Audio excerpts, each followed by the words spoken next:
Hey everybody, thank you for stopping by and hanging out with me today on this beautiful Saturday afternoon. That's what it is for me.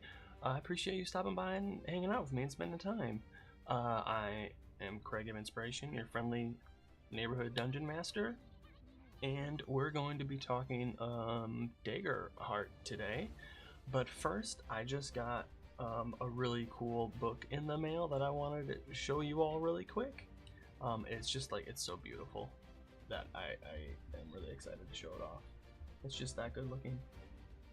Let me just check something once. Alright, yep, all good to go. Hey, Ari, how are you doing today? I'm doing pretty good. Oh, you're a little like cow? I think that's a cow? Chow? Calf? I don't know what that is. It is a beautiful Saturday. Do you want to see the cool book that I just got? Like, it's such a beautiful book. It is gorgeous. Like, it's really good. Would you like to see it?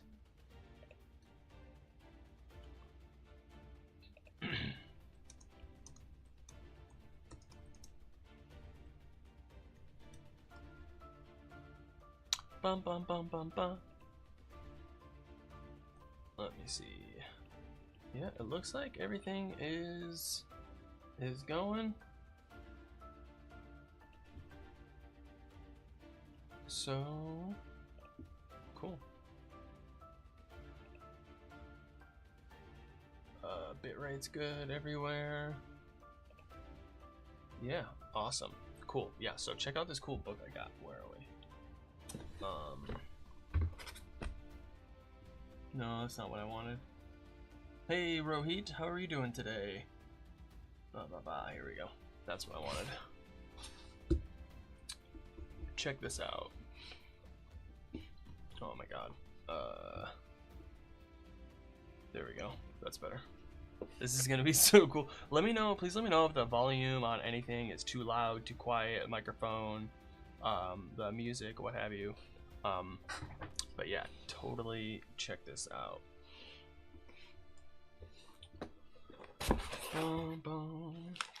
So it came, this is from Brandon Sanderson. I got the another secret project, came out with another secret project.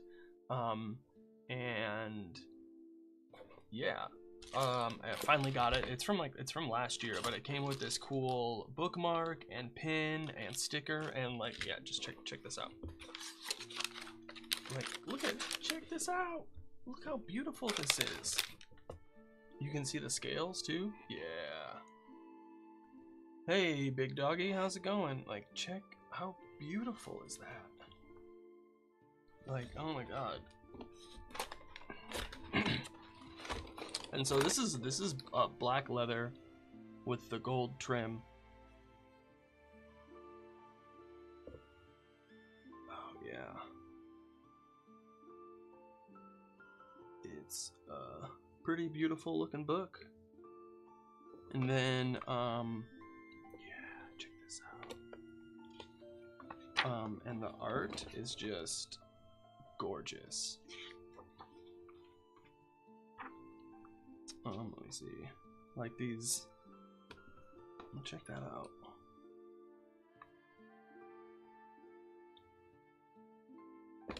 And then my favorite part. Where is it? Come on. Yeah, like check out this art. Look how, like, this is glossy, you know? It's so beautiful.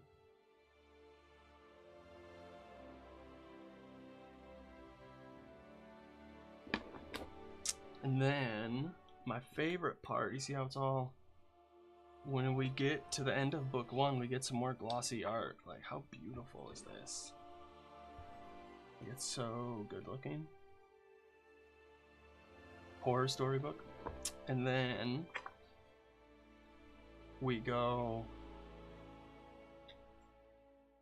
now the paper is black for like the rest of the book. This is so cool.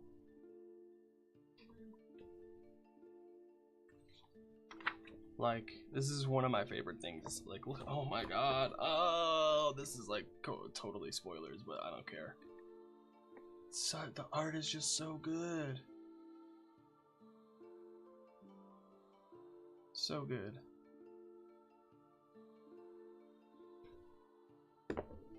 But yeah, this is one of the most beautiful books I've ever seen. So good. Where's some more art?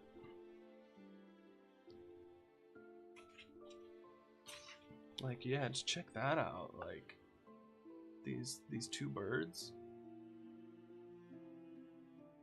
Man, such a good job of that bird, like having its head turned around completely all the way. It's just such a beautiful book.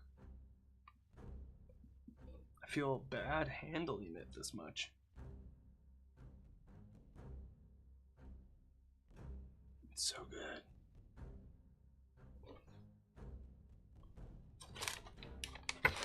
Yeah, I don't know, I just thought you would enjoy that. And then there's like a little quote here. What does it say? Art is about emotion, examination, and going places people have never gone before to discover and investigate new things. That's how I imagine they would say it.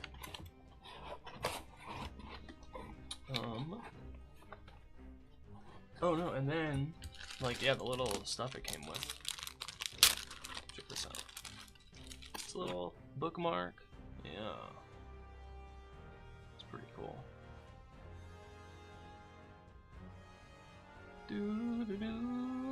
And then there's a little pin. I got a little chibi pin of the main character. It's so cool. I love it. Yeah, their name is Six of the Dusk. And they got two bird friends.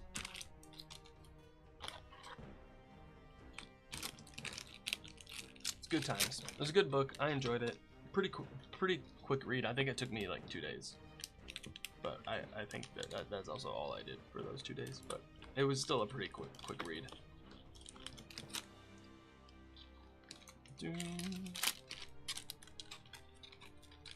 Awesome.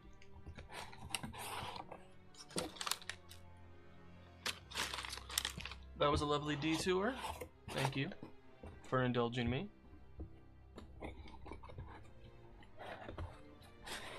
Boop.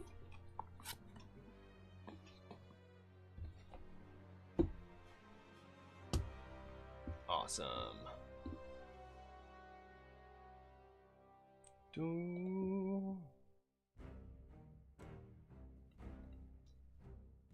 Bum bum bum bum. Okay.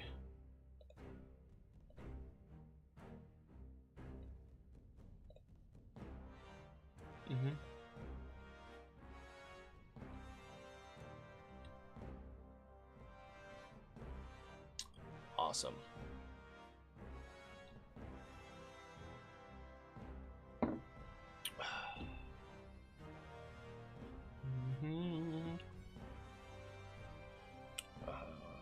Haha. No, that's probably not what I want.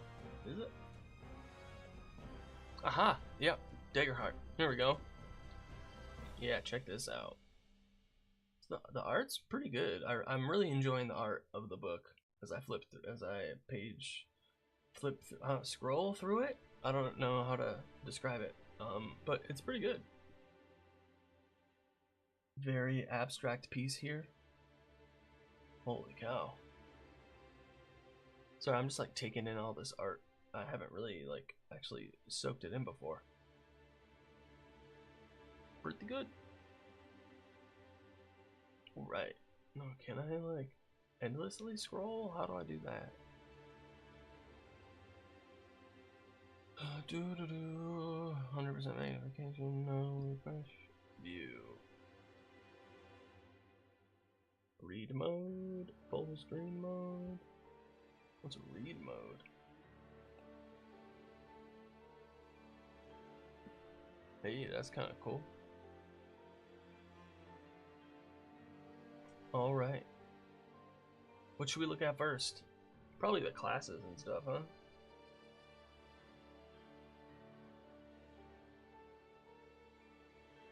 Sweet, man, the art is like pretty good. I really like how, so yeah, there's the first part of the introduction. Welcome to Daggerheart. Kind of explain what a role-playing game is and what kind of game it is. But what I really like here is this, how this this piece of art like pops over. It's on both pages. It's pretty cool. I like it in that way, but it doesn't have the background over here. It's pretty cool. I don't know. It's just interesting how they did that. I like it. Showing them healing themselves. That's pretty cool. And then what I really like too is how they talk about, like, this is a really good page for understanding the game, I think, because it does give these, like, all these touchstones, all these different games that they took from, and things like that, but also like books, films, television, video games, and then like all these different things that inspired the game, like specifically. So like the cipher system, the GM intrusions, with the fear interrupting the scene and stuff like that. So there's like some super cool stuff on here that they talk about that I highly recommend. If you like any of the stuff in this game, definitely go check out some of these things for sure. The Legend of Vox Machina, really, I mean, I guess that's good free press for your own thing, because somebody might go take a look at it. Core mechanics overview, like 2 paragraphs, nice and easy. I love it. Sessions and campaigns, 2 paragraphs, nice and easy, very succinct, explaining the duality dice and the damage dice. They said the dice players use in Daggerheart most commonly fall into 2 different categories: your duality dice and your damage dice. So your duality dice are the 2 different 12-sided dice, the 2d12s, and these dice embody fate and its effect on success. Your damage dice correspond to the weapon or spell your character wields, expressing the deadliness of a successful attack. Let me grab some dice. Let me grab some dice. Let me grab some dice.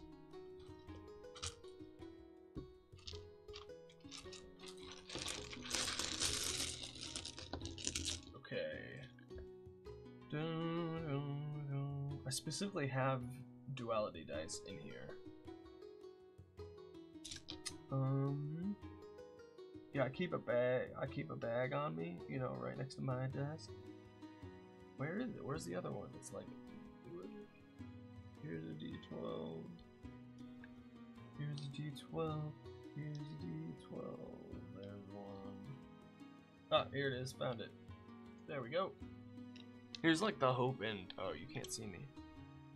There we go. Here's like the hope and fear die that I have. Ooh. There we go. Nice. So I got a 7 and a 9, but the red one, the fear die, is higher, so the total is 16 with fear. That's how that would work. Okay, let me put these dice away. No, let me keep out a regular set. Just in case. 4, 5, 6, 7. There we go.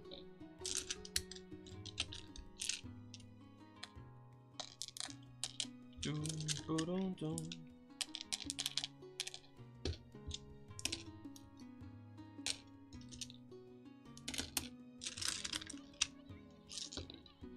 Oh, hey there. Hey, Sama, what's going on? Thanks for stopping by. Pew! You get some stars.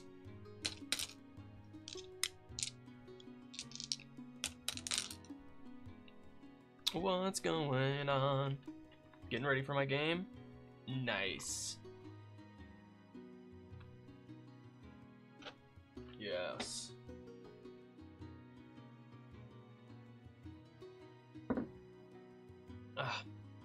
Please let me know if there's any like sound. Can you hear the music right now? How my voice is? Stuff like that. Camera issues, let me know. Okay, so bow. Boop. Also awaiting the latest addition to my Mega Dungeon collection. Like a product supplement, or do you mean like physical terrain? I think everything sounds great. Think the music is perfect volume for background. Awesome. Appreciate it. Thank you. Because it sounds good to me, but I have a hard time understanding or like knowing how it sounds to y'all. Am I washed out a little bit? Oh, that's better. Or product supplement, print copy of Stonehell. Or yeah, that's there we go. Haha, that's better. Yeah. Cool. I was a little blown out there for a second. The golden rule. I like this. I think I like this. Let me see. Let me read it out. The golden rule. The most important rule of Daggerheart is to make the game your own. The rules included in this book are designed to help you enjoy the experience at the table, but everyone has a different approach to interpreting rules and telling stories. The rules should never get in the way of the story you want to tell, the characters you want to play, or the adventures you want to have. As long as your group agrees, everything can be adjusted to fit your playstyle. If there's a rule you'd rather ignore or modify, feel free to implement any change with your table's consent. Love it. 10 out of 10. No notes. Print it. Send it to the papers. Love it. And I mean, this is like kind of general advice at all for most role-playing games. I would say all of them. I don't know. Yeah, probably all of them. Really, you can do whatever you want. It's pretty cool. And then it explains like the rulings over rules, which is pretty good. But so what I want to go over today are the preparing for adventure chapter.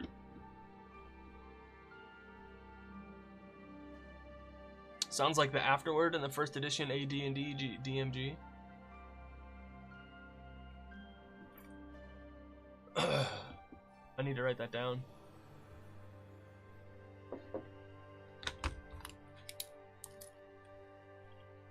Check out the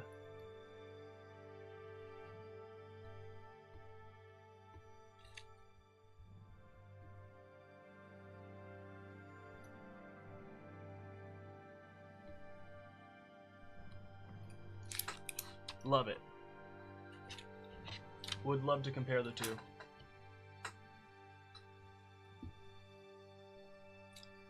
Wop bop a loo bop. Okay, cool. Let's go back to so now it goes on to explain what you need to play, players, game master, dice, tokens, the game cards, game sheets, maps, minis. That's optional, which is nice. I do like I feel like this would be a really good player handout to like everybody. You might even need to like get rid of this like session 0 thing right here. Just like boop boop, delete that, and then like you could probably share this with a bunch of people. We recommend following these principles when engaging with Daggerheart as a player. Be a fan of your alright.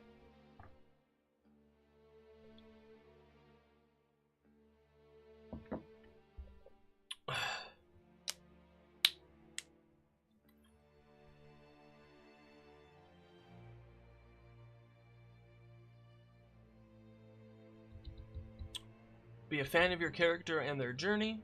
Spotlight your friends. Address the characters and address the players. Build the world together. Play to find out what happens and hold on gently. I mean, that's all pretty good. What's the Speak to other characters within the world of the fiction. Speak to other players outside of the fiction. As you play, be considerate of their preferences and desires. Okay. Building world together.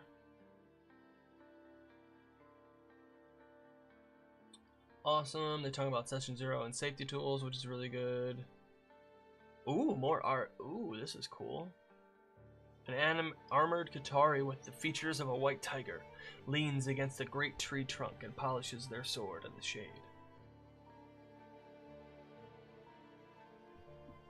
Chapter 1. World overview. So I think the world overview is like just this one page, because it goes over the core realms, the immortal realm, which is, you know, the regular immortal plane. Art in Daggerheart is S tier. Yeah, it's pretty good. I'm really happy with it. Thanks everyone for stopping by, hanging out, lurking, working, chatting, whatever's going on. I appreciate you. Thank you so much.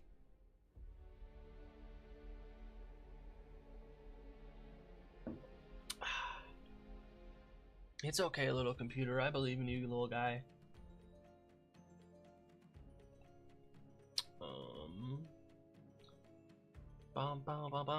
You're not receiving enough to maintain video.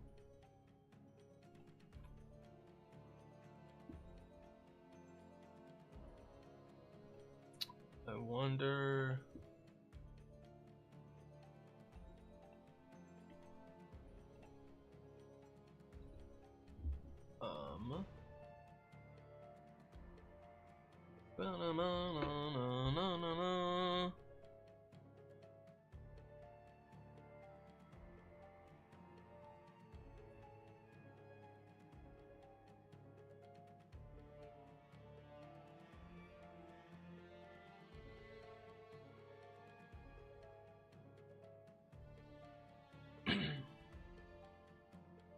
Sorry, 1 second. Oh, hey Sama, thank you for the subscription. Let's go. That's amazing. Thank you so much. I really appreciate that.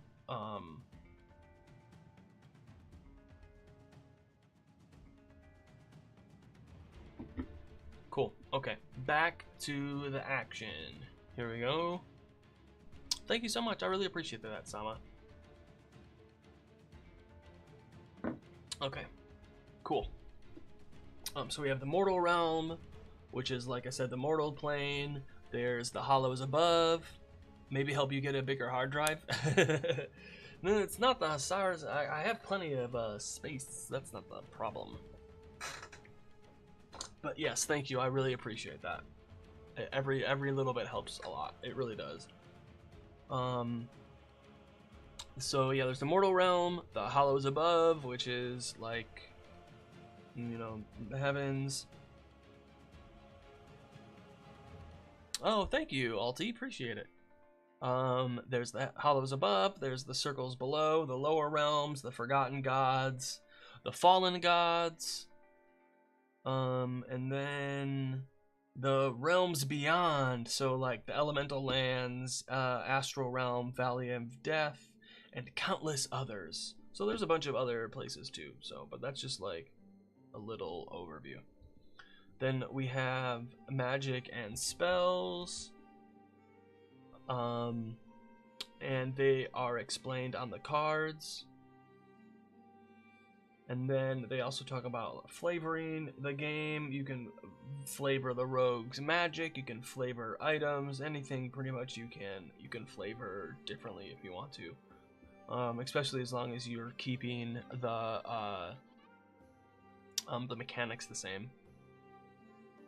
The ideas in Daggerheart around campaign frames are absolutely brilliant. Yeah, I really want to look at those too. Character creation. You know what? In fact, let's go take a look at that now, because where are they? Campaign frames 253.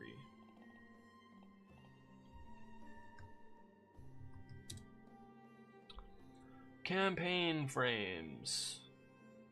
A pitch to present to players, suggestions for the tone, feel, themes, and touchstones, overview of the campaign's background, guidance for how certain communities, ancestries, and classes fit into the setting. Yeah, the art is very pretty. Like, oh, whoa, wow. Okay, hold on. And then setting distinctions, inciting incidents, special mechanics, questions to consider during session 0. You can find each campaign frame map in the appendix or online, so there's a breakdown. Hey HJ, thank you so much for saying hello. I really appreciate that. Yay. Pitch the campaign, provide the foundations, guide their characters, build a map. Oh yeah, because you build the map together too. That's what's really cool as well. I gotta play this game. Run a session 0. Use the provided insight and incident, or write your own. Okay. Cool. The pitch. The Wither Wild. Man, this is so cool. This art, this full frame art is really cool. The full page art is like, And like, what's cool is what I'm guessing is that because they're all laid out in a similar way, it'll be easy for people to homebrew their own as well, if that makes any sense. Because like, it kind of says what to do. Essentially, you make these things. Like, if you want to make your own campaign frame, here you go. That's what you do. And I mean, that's kind of like, if you did this for Dungeons and Dragons, if you did this for most games, most fantasy games that are like in this style, I think would, I mean, Shadow Dark, it's kind of like, this is like a really good session 0 information that's like part of the campaign, you know, like any system really. Yeah, exactly, that's what I'm saying. Like Dungeon Crawl Classics, what else would it work for?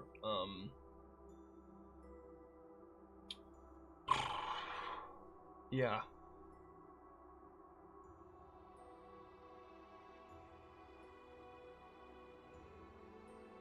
I think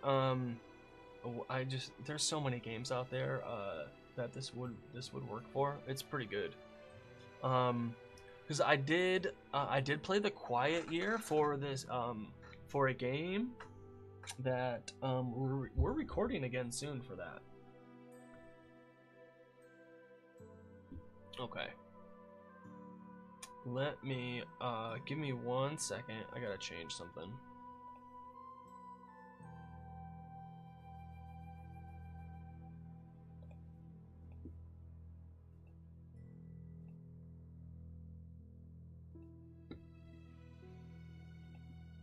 Cool. Awesome. Started a new campaign for my online group a week from Sunday, and while I already run one group in that world, I'm going to format the information in the frame format for my online group. Yeah, that's pretty good.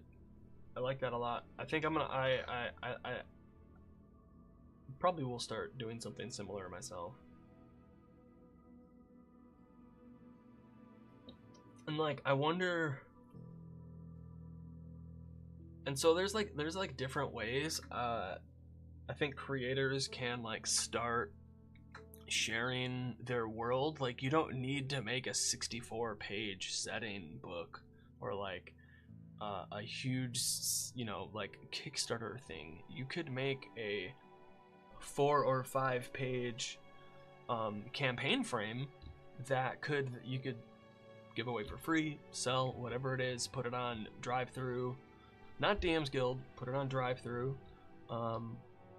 put it everywhere you can, and people can find your world that way. And you can make a series of campaign frames that are in that same world also, each maybe in a different region. And I need to write this down. That's a really good idea. I should do that for my stuff. Come on, Craig. See, this is how I have ideas.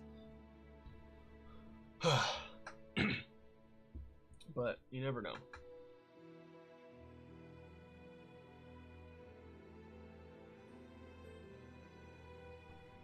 You never know.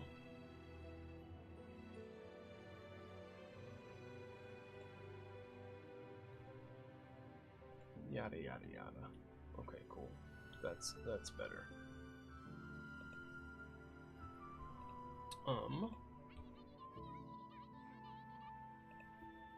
I give away everything for free as I steal all kinds of things. I can't keep track of who I stole what from. No, I feel that 100%.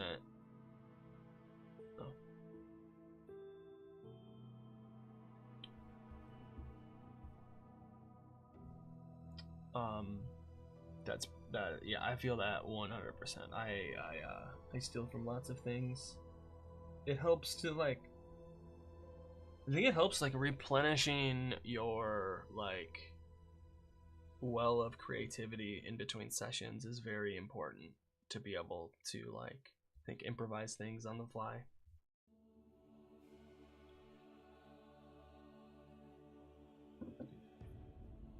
HJ, the influence is too heavy to risk copyright. I feel it.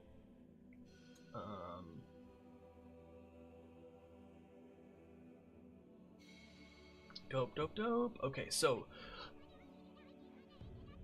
my Dragon Villian Senex Malventus has attributes I stole from a YouTube video that I cannot for the life of me remember who made it. Dude, it be like that. It totally be like that sometimes. Because like I take from books, movies, like anything I've watched or read or like listened to, music, I'll take ideas from also, or just like the themes and moods that it gives me.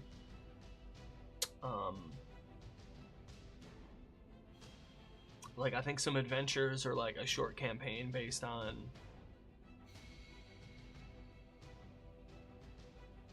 or maybe that would be a better backstory or a character arc.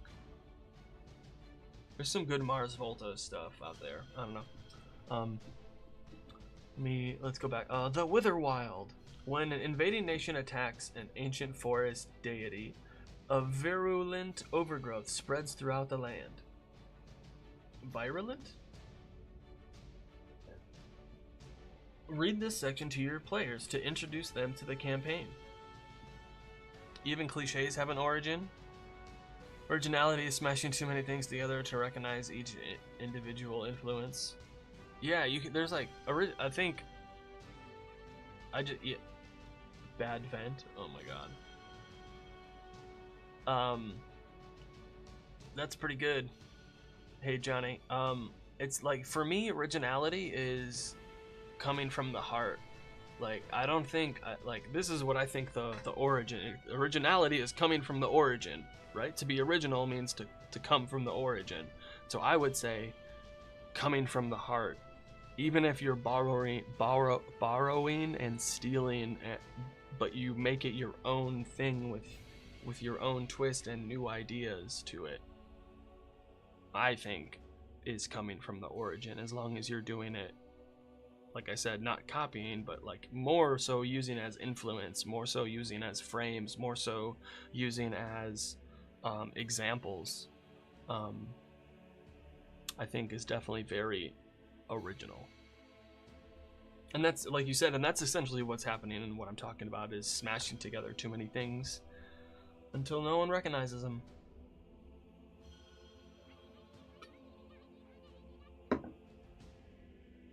My big bad in my world's not even mine, it's my brother's. Yeah, see? There you go. Alright. Fainwick was once a place of great abundance and peace. Dangerous to those unfamiliar with the land, but a cornucopia to those who respected its ways. When Haven invaded the wilds and forced the land into eternal spring, a dangerous bloom known as the Witherwild took hold, and now threatens the lives of all who live there. In a Witherwild campaign, you'll play unlikely heroes from humble beginnings who are reckoning with their newfound duty to save Fainwick's people from dangerous corruption. Rick Sanchez is his own thing, even if it started like a parody of Doc from Back to the Future. Yeah, exactly. And then there's like so many things that they pasted onto Rick. I think every detail in Rick and Morty is a reference to something else. I am I stopped watching after like 4 or 5 seasons, but I from what I remember when I was really into the show is that like it really felt like every detail was a reference to something else that existed.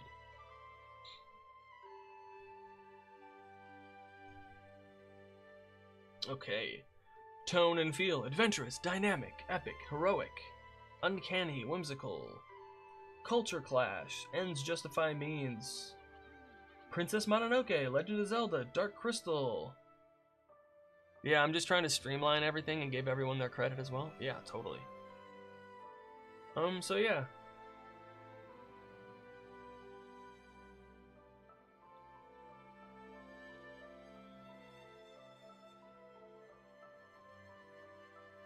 Cool. So there's like, if your group decides to play this campaign, give your players the following information before character creation. Alright. So this looks interesting. This looks like a really good, I'd probably rather want to play in this than run this. So there's an overview. All communities are available, but some have unique aspects.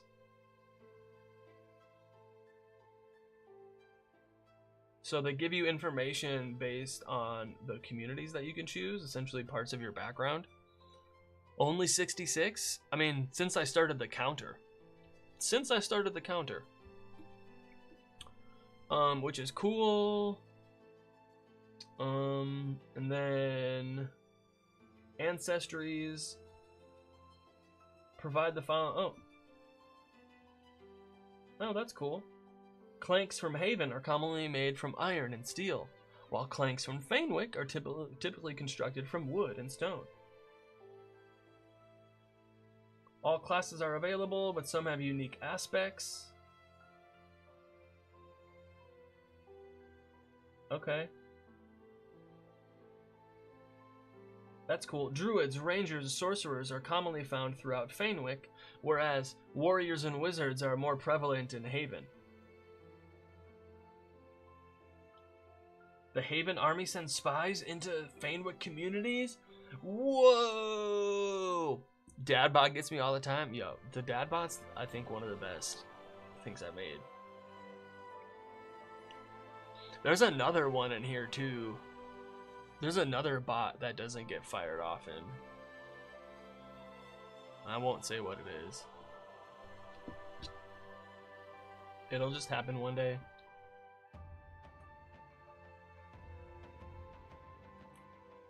It's like super specific, so I'm not really surprised it doesn't go off often, but it is fun. Witherwild. Player principles. Make the invasion personal. Treat death with importance. Embrace vulnerability. Oh, so there's 3 player principles. That's cool. There's some GM principles. Paint the world in contrast. Show them true danger. Offer alternatives to violence. Create multi-dimensional allies and adversaries. Okay.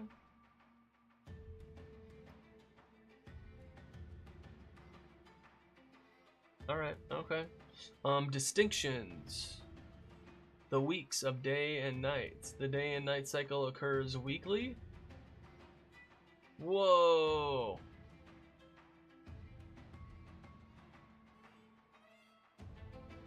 Day and nights are accompanied by entirely different soundscapes. Whoa. So it's a week of day and a week of night? That's wild.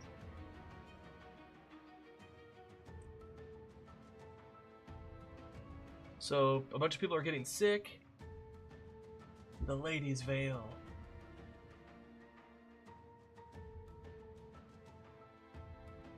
Okay.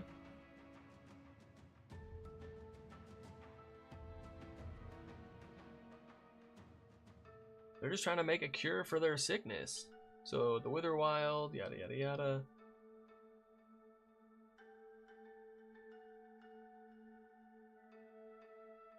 gods. Talks about the divinities and gods. Inciting incident. Cool. You can use the prompt below or create your own.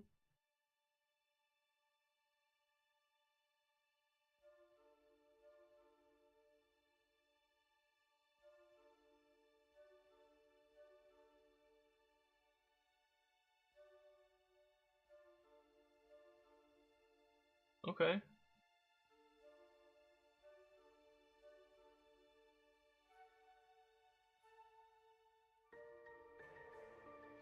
Okay, this sounds cool. So there's like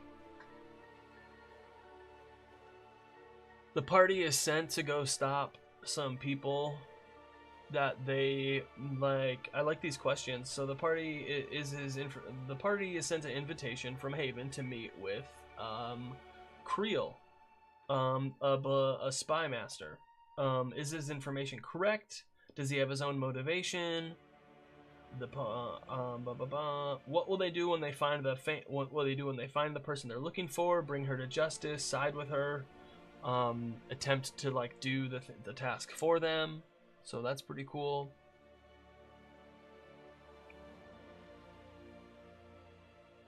Wither tokens.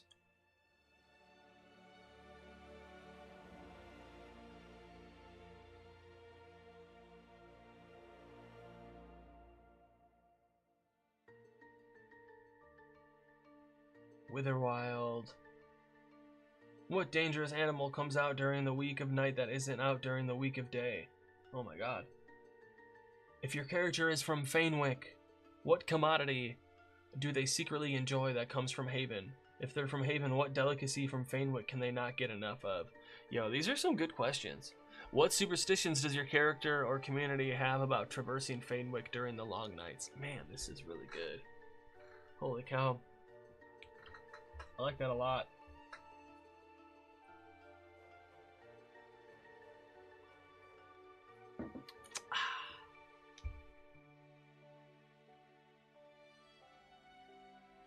Long brewing tensions between rival nations boil over, threatening all-out war.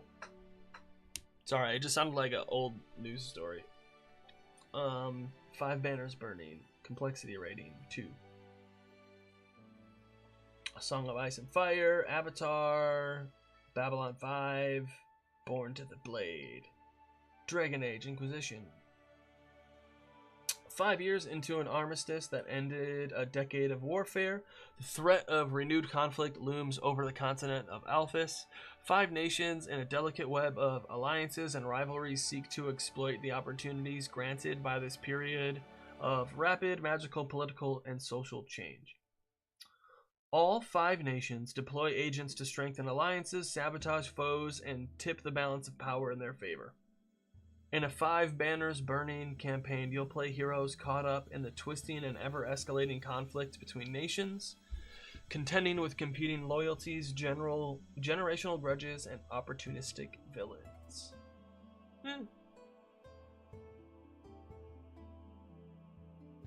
Okay. You give your players the following information.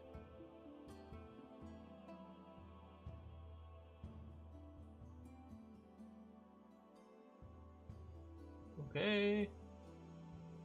Communities are different a little bit. There's questions for them. Ancestries.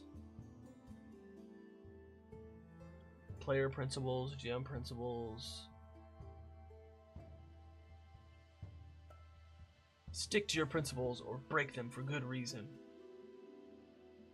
Take small actions that have big implications. Okay. Yeah. Oh, a world on the edge.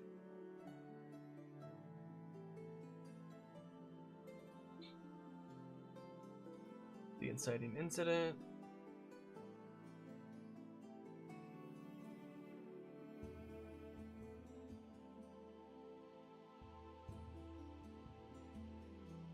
Okay.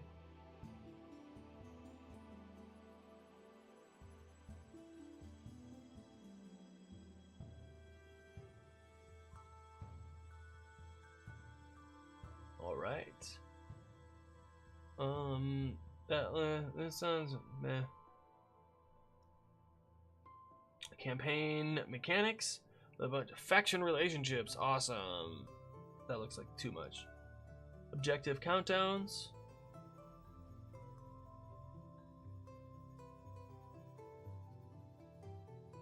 Beast feast.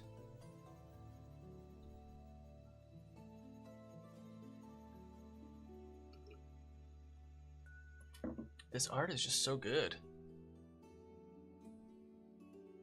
You know?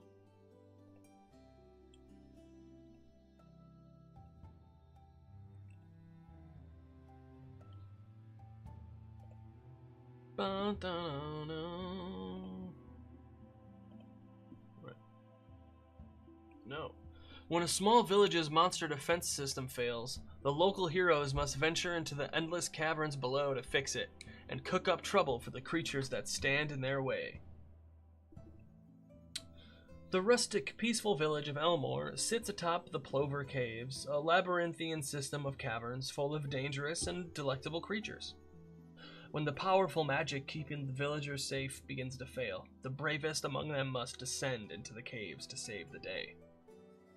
In a Beast Feast campaign, you'll play everyday heroes diving into the Plover Caves to reignite the magic lure that lies in its depths, and cook up delicious meals. Welcome to a culinary world of zoophagous delight, where the beasts you fight become the food you eat. Alright, y'all, I got ads starting in just under 5 minutes, and I'm going to take a little break when that happens. Overview. Cool. So there's just like these caves, communities. All ancestries are available. Fungrel. Fungrel can hear mushrooms screaming as they are harvested. Oh no!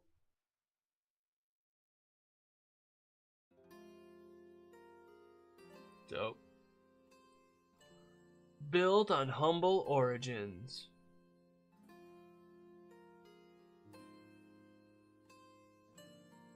Make it delicious. This is all cool info. Yeah, I do wish. Hey, Sama, you checked in. Awesome. Thank you. Distinctions. The Cave of Wonders. Says thank you, the Sama, for checking in. I gained 1 XP and I now have 168 XP. We're getting so much closer. Only 132 until I hit Ranger level 2. We're getting so much closer to level 2, y'all. Yeah, if you're watching on Twitch, make sure to check in. Did first, second, and third get taken already?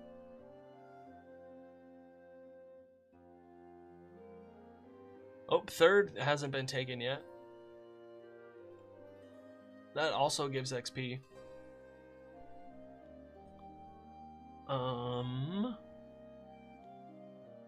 So there's layers of the caves.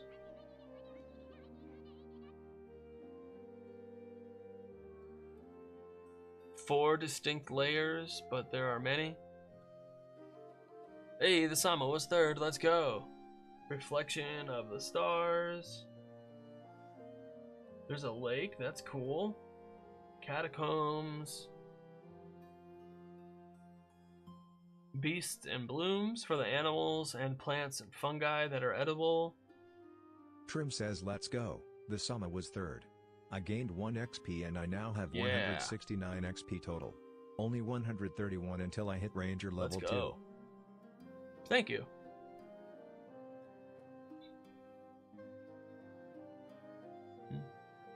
Well.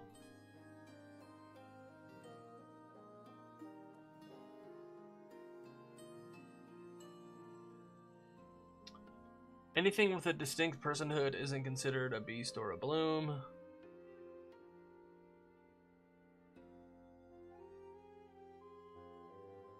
The lure is the orb of concentrated magic.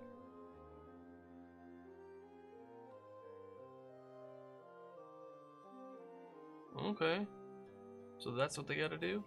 Campaign mechanics.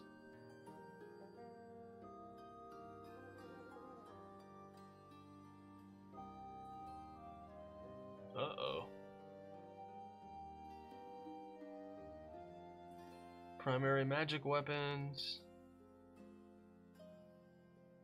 Yo, this is wild. Making a beast feast?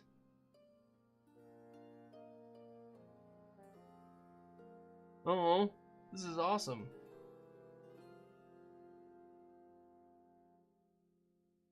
There's a whole thing for making stuff? Alright. I like this. Next level feast. Holy cow's milk? That's hilarious.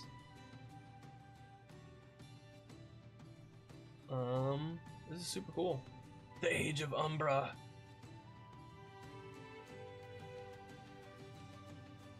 Cool. A century has passed since the god king Othedius betrayed the Pantheon,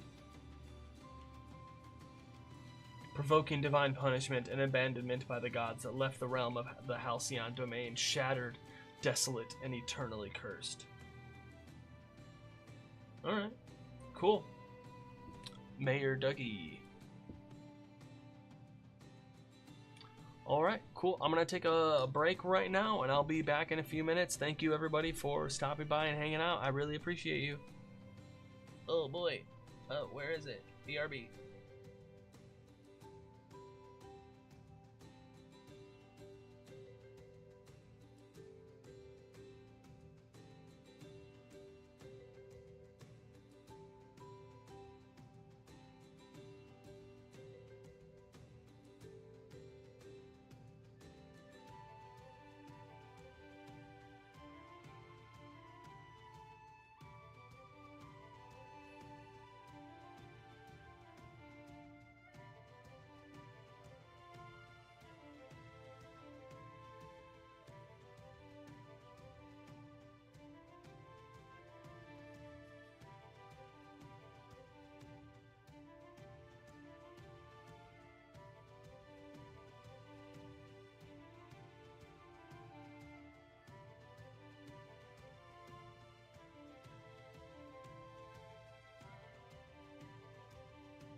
And we're back. Thank you, everybody, for sticking around. Appreciate you. All right. Let's get back to it. There we go. There we go. Okay, so yeah, there's the Age of Umbra, which they already did that campaign about. So that's cool. I don't really want to spoil myself. Player principles. Yo, that's scary, bro. What? Not all darkness is evil. Oh. Yo, what is that? Build combat as a test, a puzzle, and a journey? Okay. That's cool.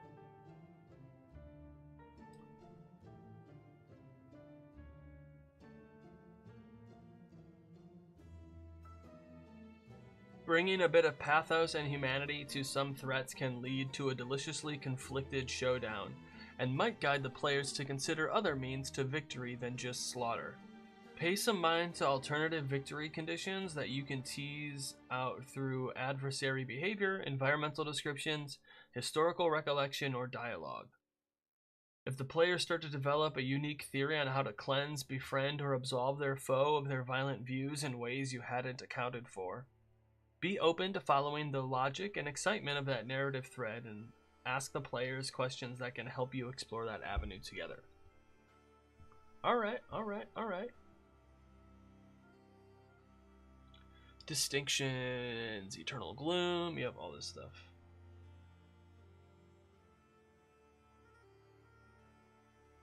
Dun dun dun. I think this is what happened. I think this is what they did. They actually used it. Fiery beacons.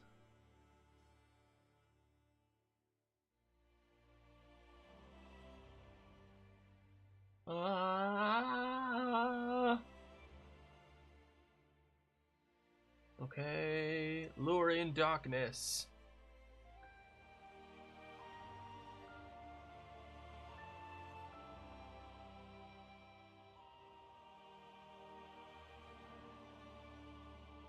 What? Soul blight.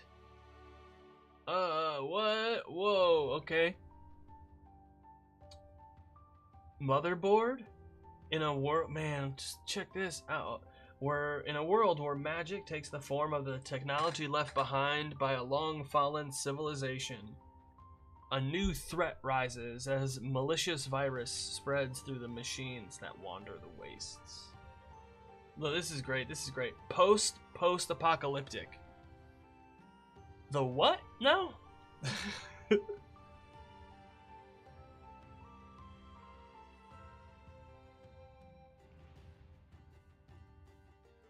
Oh.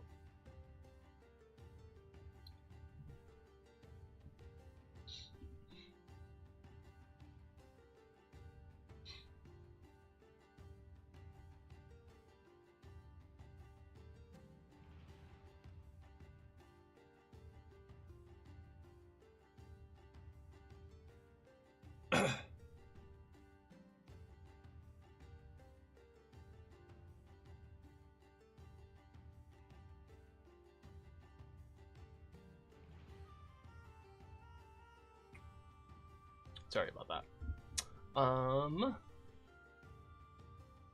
Motherboard. This sounds interesting. Among the ancient ruins of the fallen world, the great walled cities of the Echo Vale sit as bastions of hope in an otherwise hostile land. Utilizing technology powered by a mysterious language that runs through the metal threads tethered high above the valley, these citadels insulate their citizens from the wastes, where autonomous machines roam wild and massive wandering cities scour the land for scrap. But when a malicious virus infects the machine beasts that work alongside the people of the valley, the once docile creations turn violent. In a motherboard campaign, you'll use technology instead of magic as you play extraordinary heroes, leaving the safety of the walled cities to travel the wastes and bring peace to the Vale once more. Alright.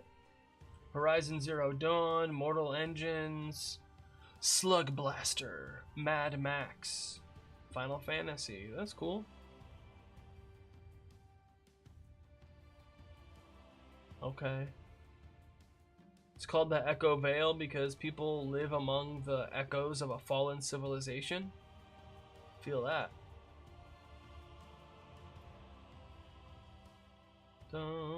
Communities. All communities are available, but some have unique aspects. Alright.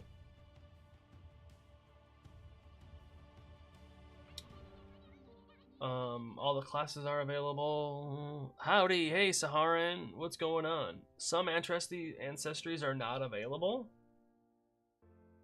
Clanks are unavailable, and magic ancestries are unavailable. Okay. Everything is magic.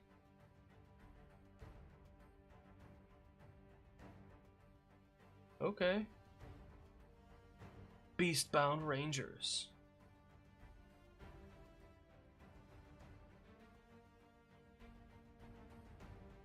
Okay.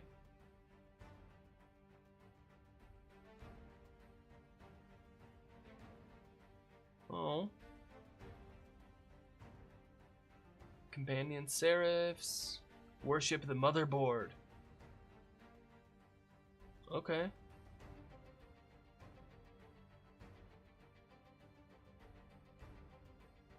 Player principles. Create a shared language. Man, the art in this is just so good. Pit tradition against progress. Okay. Technomancy. Network tethers. Wandering cities. Oh, wow. There's walled cities? Okay, and wandering cities? Whoa, that's crazy. The inciting incident. Had to cancel. Oh no. Gonna get them at your birthday? Nice.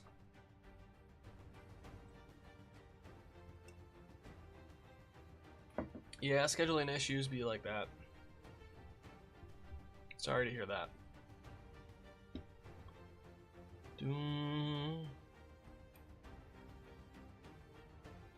Okay. Nobody expects a birthday RPG session? You can't, like, it's hard to say no. Like, hey guys, it's my birthday, you want to play a game? Yeah. You can't, like, it's the best way to get someone to try a new game. Want to get your table to try a new game? Just do a one-shot for your birthday.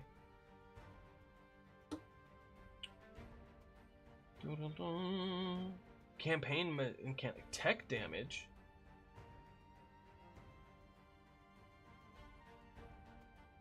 Okay. Augments armor. Okay. So this is definitely some extra mechanics going on with this. Dun, dun, dun. Motherboard.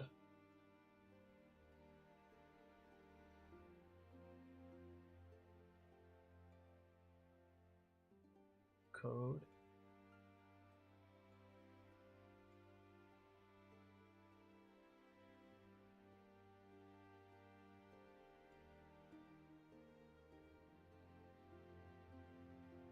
What?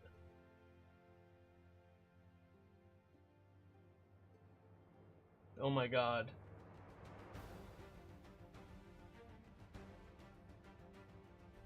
Sounds awesome. I remember Critical Role was Vox Machina that started as a birthday gift for Liam. Yeah, exactly. Exactly. This is wild that they made a whole set. They made a whole writing system that looks like Motherboard. That's amazing. That's so cool.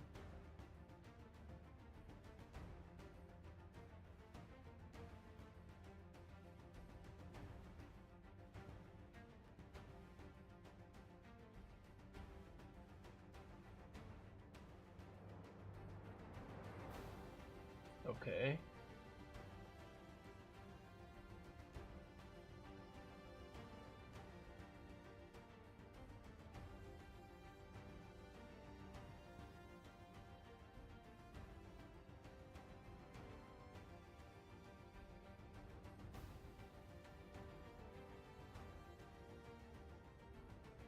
Huh.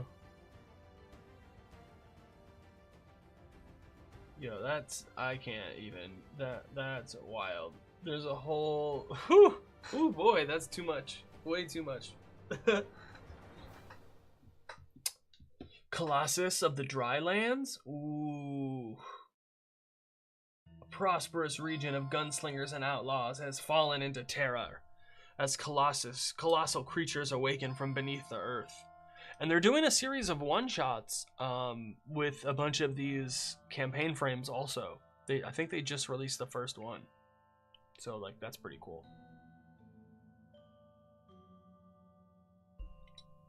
Massive Colossus answered the call of something ancient and apocalyptic, rising from the earth and devastating the lands.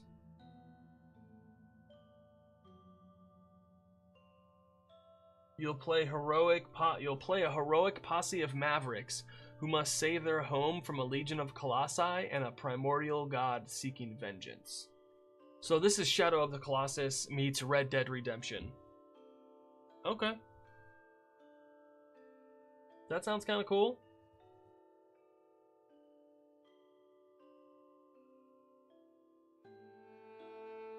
Okay, okay.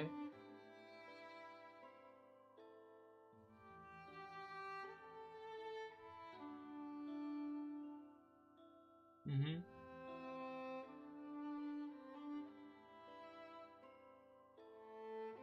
I love, yeah, the art is just so good.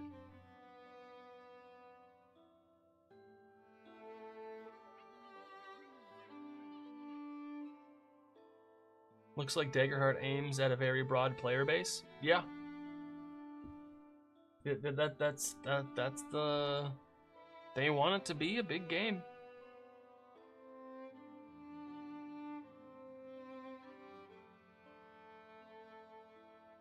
Dun, dun, dun.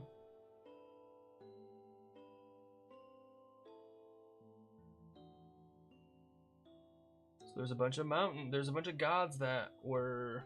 There's old gods and new gods.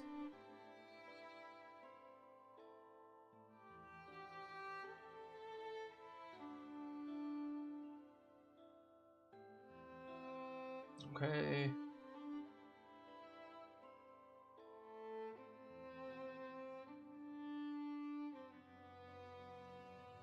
Dun, dun, dun. Worship no gods, but the earning and spending of gold. Okay, communities. Just look at it. This art's pretty good. Oh my god, that is great.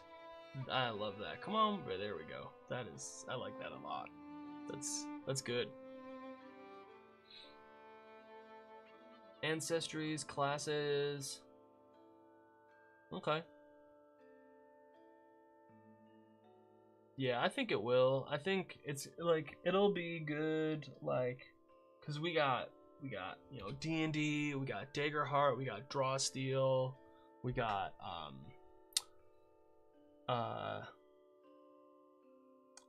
Tales of the Valiant, we got Shadow Dark, we got we're eating good right now.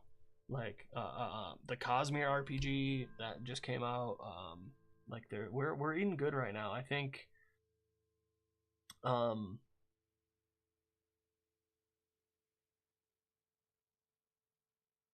definitely, like you said, want more people to play other games for sure. Ride like the wind. What? You get all these mounts? Oh, a shadow beast? A giant goat? A giant centipede? This is awesome. Okay, now this might be one that I would want. This sounds cool. It's awesome.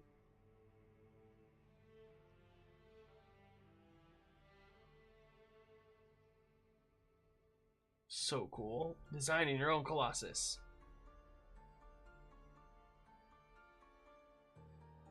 Okay.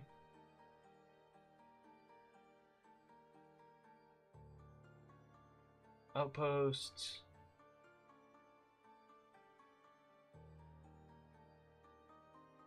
With the AI influence rocking so hard, it won't be far from a future when systemless virtual ttrpg becomes mainstream.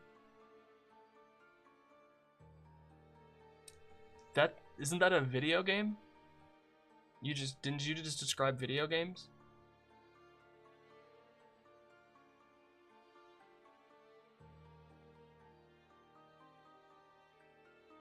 Video games are already popular. Dungeon AI. I mean, like, people are gonna do it. It sounds horrible. Like, I think what's gonna happen is like that will be a way to entertain yourself. But I do think that the real experience. I mean, this sounds really fucked up, but like the AI as DM, yeah. I mean, but the thing is like, I still think people are gonna want human interaction because that's the one thing that AI can't do. It can't be multiple people hanging out together. So like, yeah, you can play D&D with AI, but like, I do think the human interaction aspect is a very important part of the game, and you're losing that with an AI dungeon master.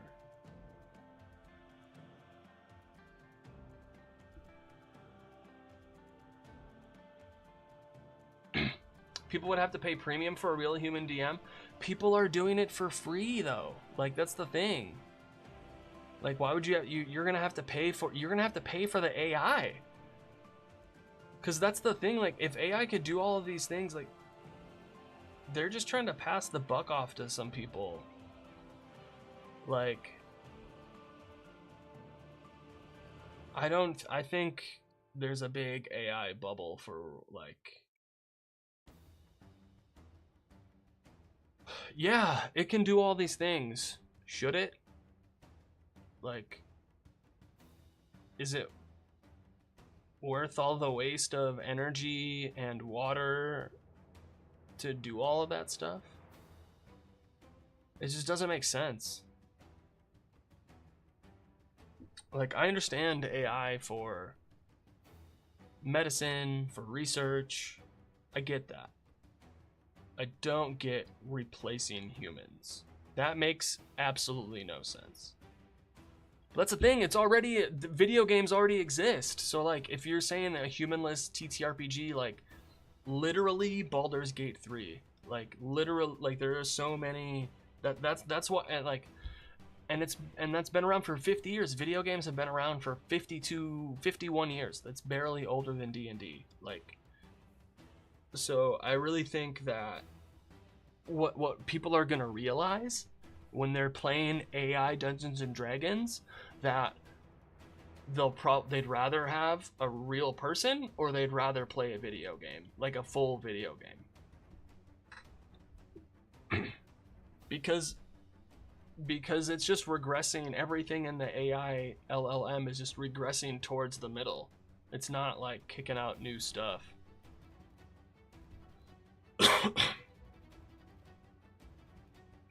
Like, if you want it to take from 10 different sources, you gotta tell it to do that.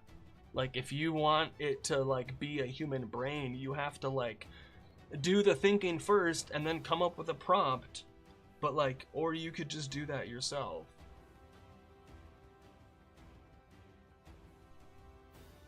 Yeah, it's wild.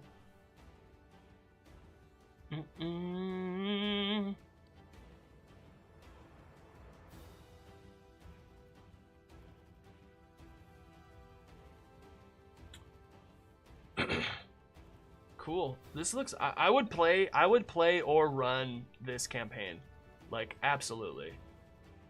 Colossal adversaries. Aikiri. So each. Oh, cool. Cool.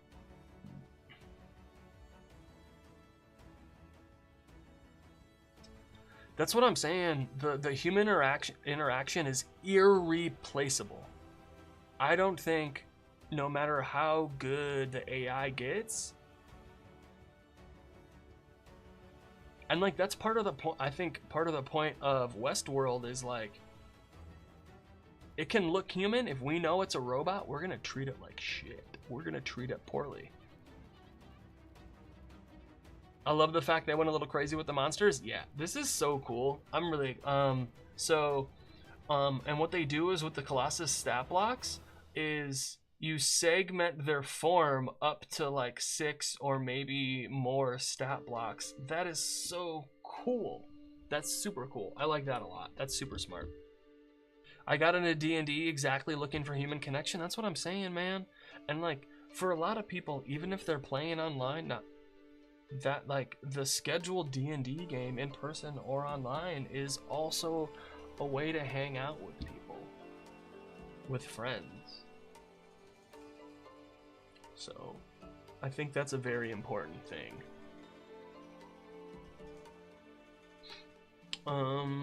Yeah, that's cool.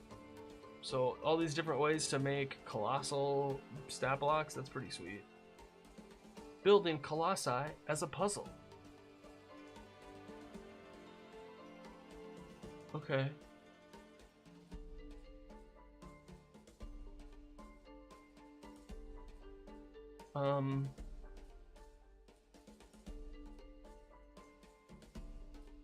PCs can climb onto each Colossus segment unless the segment notes otherwise. Once a PC is on a segment, they can move around that segment without having to make rolls. To move to an adjacent segment, the PC must make an appropriate action roll to leap onto it. Tag team rolls, that sounds about right. Colossi are powerful enough on their own.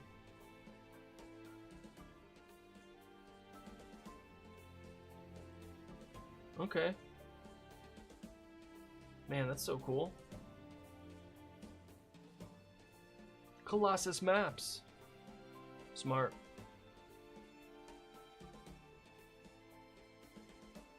How cool is this?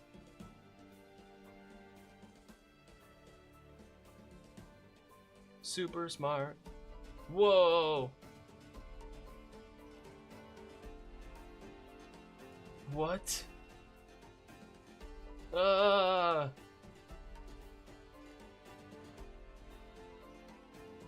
What? Loneliness epidemic? Where does AI coming in to make people think that this is a good idea?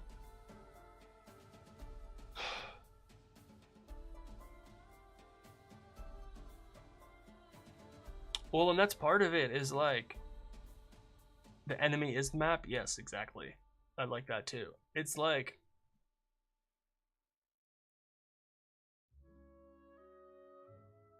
it's what's gonna happen is it's the same. It'll be the same thing as like talking to your pet or talking to like inanimate objects. That's what AI is gonna be like. Like, sure, it has answers for you, but it has no idea what it's saying because it can't think. It's just finding words that it thinks go well together.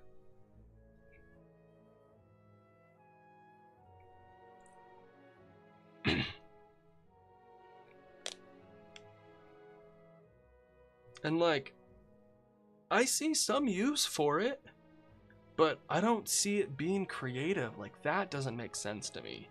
It dealing with actual data, I think is totally fine. With real concrete stuff that is immutable, I think is totally cool. But once you go into the realm of like creativity or like replacing the like human part, that's where like I think stuff gets messed up and shouldn't be happening. Do. Okay. Oh, what? What? Crab-like mountainous beast whose children scurry in and around her, bringing food as tribute. Okay. No, thank you.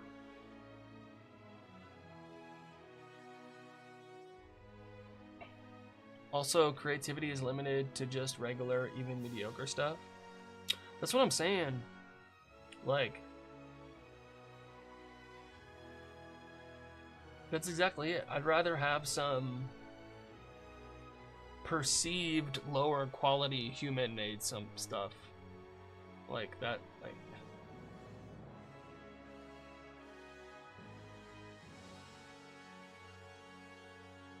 yeah, because it's the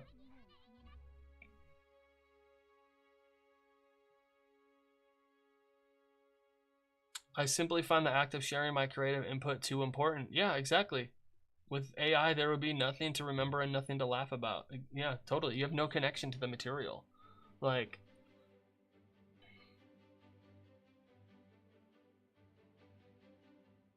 yeah, it's just, um,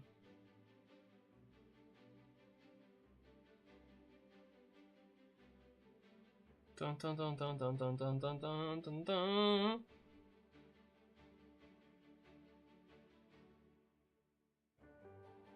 What?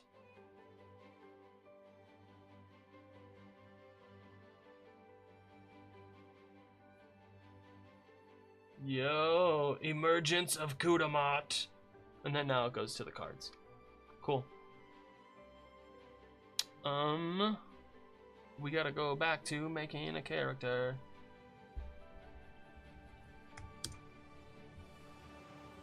Man, this music's good.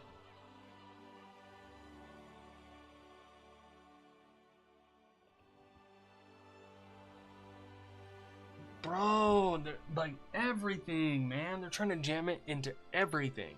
Everything. And I'm just like, why, man? Like, spell check sucks, bro. Spell check is trash. And you're trying to tell me that, like, you want AI and everything? AI as a replacement for mental health treatment? Man. So, like, the thing is, they're so close, Johnny. They're so close because what they're saying is talking to somebody else about whatever can help your mental health is the takeaway I get from that, and other people are not going to see that.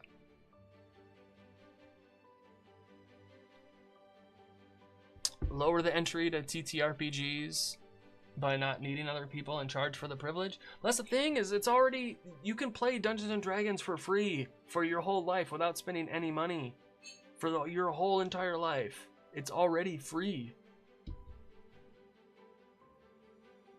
The card-based stuff does help. I like having abilities like that. They can, I do want to try that. I think that'll be nice. There's a bunch of other TTRPG games that are free also. There's like so much free content out there. It's crazy. This is in the Creative Commons, and they have an SRD for this too, so you could play the game using that.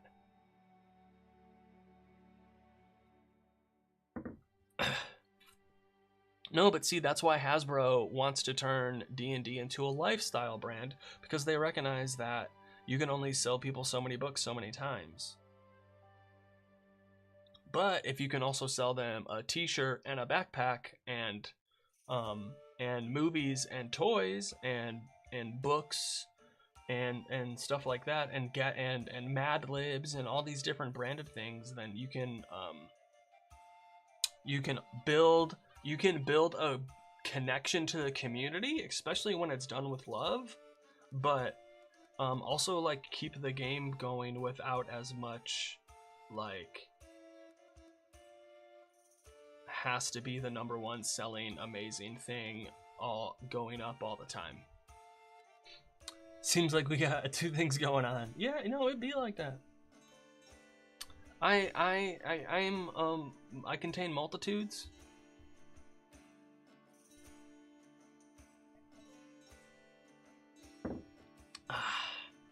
Dad bot. Oh, it doesn't count it over on YouTube. I'm gonna have to change that next time. I can roll with that, it's fun. Okay. Boom, boom, boom, boom. Okay, so we got different class options. We got bards. Okay. We have bards, druids, guardians, rangers, rogues, seraphs, sorcerers, warriors, and wizards. And then, so you have a class and a subclass. And your heritage includes two elements: ancestry and community. So that's cool. So there's, holy cow, 18 different ancestries and 9 different communities. So like that's pretty good. What did I say? 18 times 9? It's 162 different combinations. So that's cool. I'm willing to give a chance. Yeah, I definitely want to. I think like a one shot and like a short campaign, like a 4 to 10 sessioner, would be a really good like way to feel it out. So you got character traits. And here's the thing: is like it really feels like Daggerheart is okay, so a bunch of you are like really might not like me saying this, but it really feels like Daggerheart is just a bunch of D&D stuff renamed. And like with a bunch of influences from a lot of stuff, but like it really totally feels like that. And I don't say that's a bad thing at all. I think it's kind of a good thing, because I do think the frame, that's a wrong word, the format, the like I don't know, D&D is laid out pretty well, and it sells well for a reason. I don't know if that makes any sense, but like I mean, you know, D&D works, we know Pathfinder works, we know like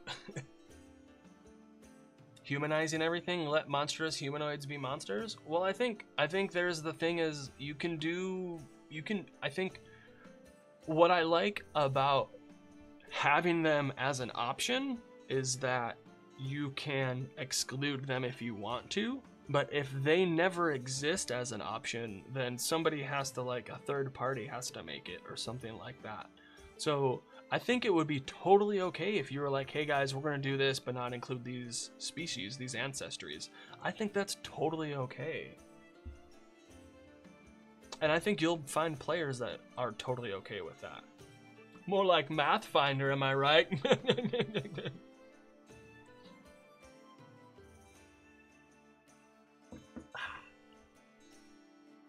But yeah.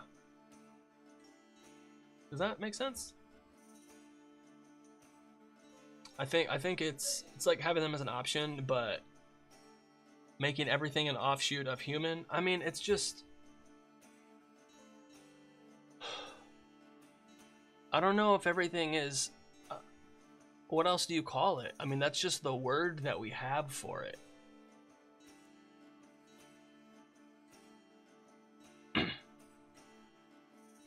You know, like I think humanoid just means they got, you know, they have a head and a torso and 2 arms and 2 legs. That's what that means to me. It doesn't mean that they're like descendant of humans. It just, that's, for me, to me, that's a characteristic of like their like structure, how the body is structured, and not necessarily like how the DNA or like what was evolved or like split off or anything like that.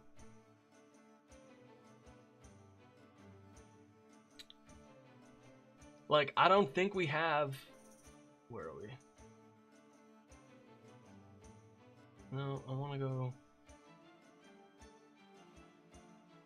like, okay, here we are, blah blah blah, ancestries. Because like do you think, like, to me, it's not, like, to me, I don't necessarily think that, like, a human fucked a goat and came up with a goat person. Like, I don't think, like, a human fucked a cow and came up with a cow person. I don't think a turtle fucked a human and came up with a turtle person. Like, they just evolve, like, things just evolve into this way, and since we call ourselves humans, we center it on us. Yeah, I think so too. That's said well, Sama. The choice to use the term race got, like, yeah, because it's not, because I feel like race implies like different shades of the same species rather than like you're saying, different intelligent species that exists independent of themselves.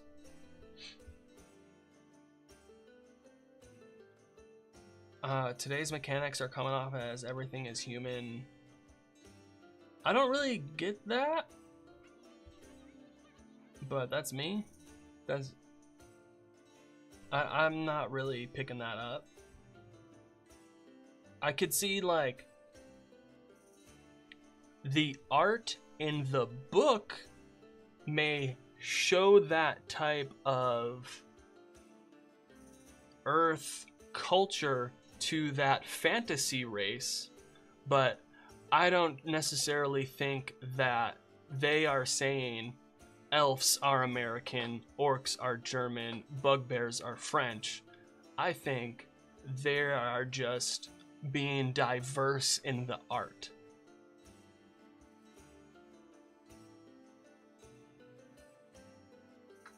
Because the art isn't like, the art of the books isn't like, this is how everything is. Everything must be this way because we have an image of it. All my bugbears, I mean, all bugbears are now French.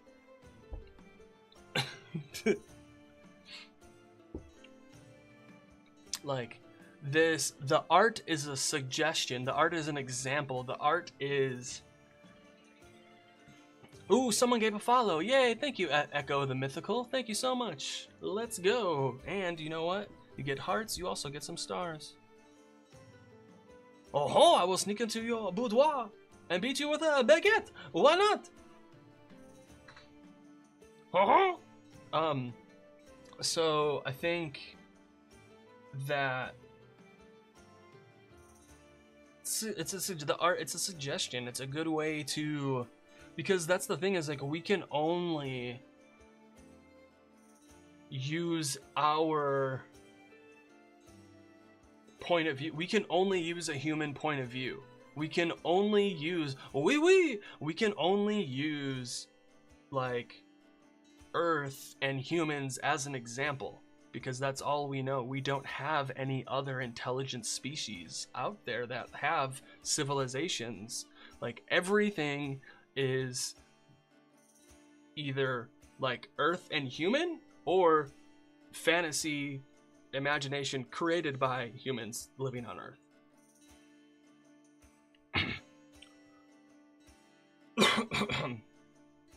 And yeah, so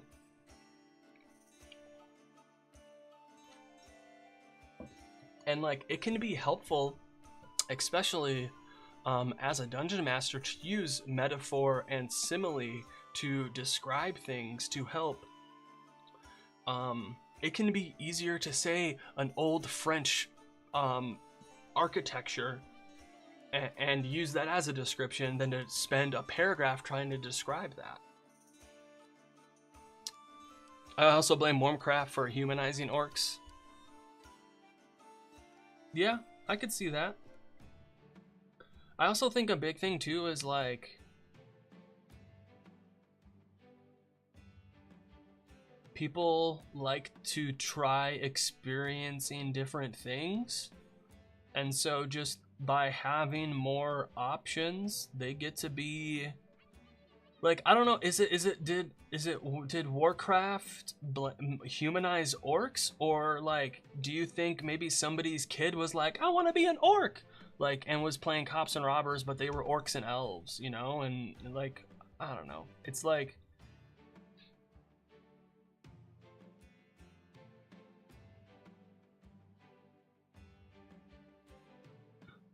I don't think. Oh, hey, thank you so much for Echo the Mythical. You are all good. Appreciate you. Thank you so much. Thanks for stopping by. I think... Yeah, everyone give some hype and love for Echo the Mythical. I think it's okay to have orcs as savage monsters. I think it's okay to have them as misunderstood noble warriors, corrupted away from their path. What I don't think is okay is saying that those orcs are a stand-in for a specific group of people. That's not okay. I think using people as a touchstone or as a starting point to like for different things is okay, but like specifically like just swapping in a monster for a group of people is like not okay.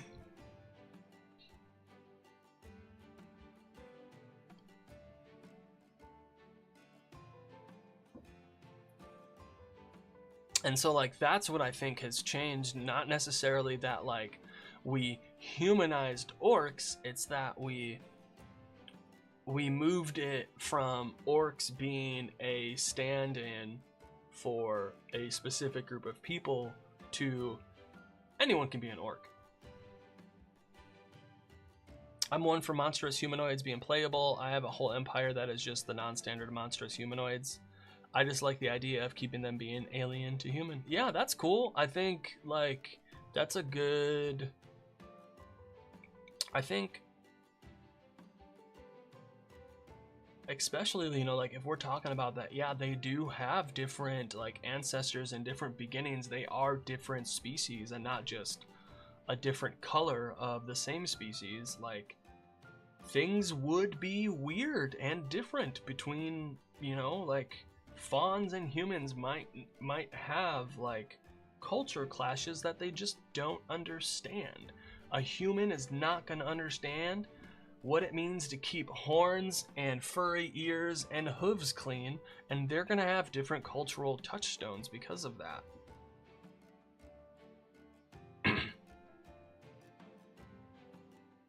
You know, like a fungrel, a human is not, I mean, a fawn is not going to understand having to keep their mushroom caps clean, or what it, I don't know what it is. You know, like a giant might not know what it's like to do a ritual carving of a Galapa turtle person because they just turned of age. Who would eat all the peanut butter? Probably a dog. Have you seen people's feet? Imagine them having hooves. Exactly, that's what I'm saying. I mean, and Johnny, that's exactly why that's why we made horseshoes, was to help that. Why you like using demons and undead, unambiguous baddies that one can hack through with no moral qualms. See, and the Sama, like you're saying, is I like to have both. I like to have either like in the same or like go back and forth, is to like maybe there's a humanoid commander of the demons and undead, you know, and stuff like that, or like maybe now the adventure has like just a bunch of undead and monsters, but when we go back into town there's a bit more mystery, intrigue, and more humanoid enemies, and maybe a little less combat. The combat is more verbal rather than physical, and then we go back into the wilderness and it can like keep going back and forth. Them being alien to human is one of my favorite ways of perceiving orcs. Like, they have a rich old culture that is simply ungraspable by humans. Exactly. That's really, I like that a lot. You know, and elves as well. Like, it really depends on how you want your world to be. Right now, I'm enjoying my world having all of these species just kind of be living together, but that also is the time point of the world that I have right now. The world is slightly is relegated differently depending on the point in time of whatever. I have 3 different time points years, not necessarily, but more just like maybe like a century or so, 3 different eras of stuff that are like going on that are like kind of loosely connected also.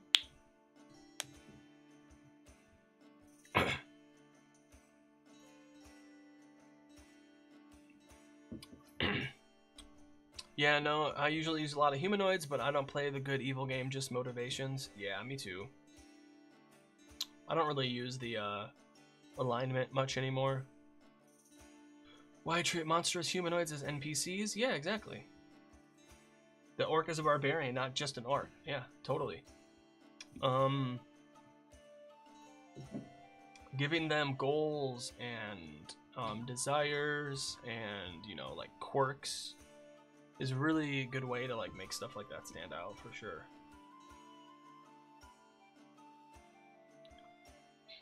Dun dun dun dun. Goblins.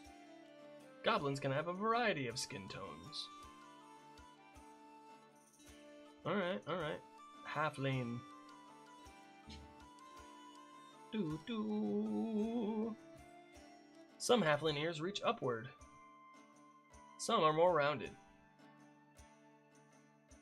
That's so cool, makes conflicts more vibrant and lively. Yeah, exactly. Human. Alright, that sword's kind of dope, not gonna lie. Infernus. Ooh, just a single horn, multiple horns? See? You don't see this shit in D&D. This pops me out just a tiny bit. I don't, the lighting is weird.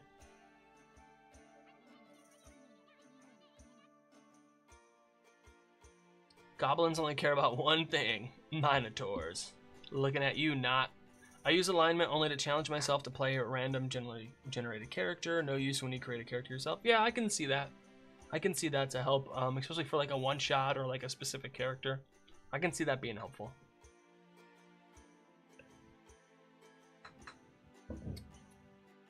When I make characters, I take characters from like books, movies, TV shows, what have you, and I will just combine them. So like this, you know, this, and so that can help me like, oh, what would this character do in this situation, or like, what do I think these two characters would do, and like, okay, how can I relate that to this character's background and backstory, and use those to influence like the decision that I make.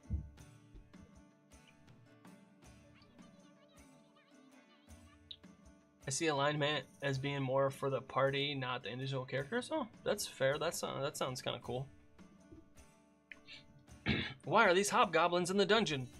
What is their goals in attacking the nearby human settlement? Yeah, exactly. Are they reclaiming territory? Do they seek access to the like mineral-rich hills? Now you just have going exactly, because like, and that's the thing is in Dragon of Icefire Peak, there's a bunch of orcs rampaging the town, rampaging the area, and they're not just rampaging the area because they're orcs. No, they got pushed out from where they live and are reacting to that.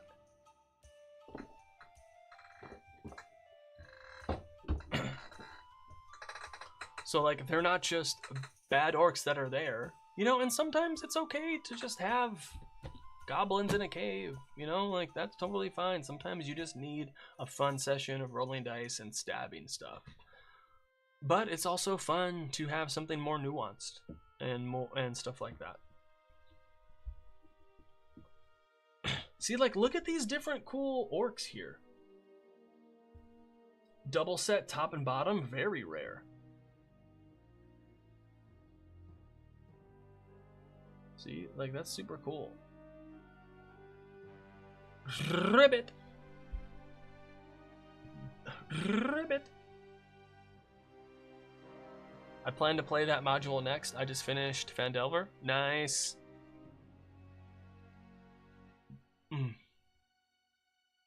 Trying to get a game started on start playing games for some people. I haven't got anyone yet, but one of these days.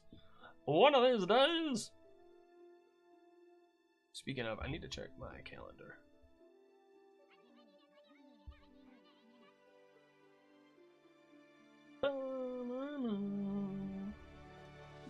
Just having those motivations gives the PCs different options for dealing with the problem. Yeah, exactly.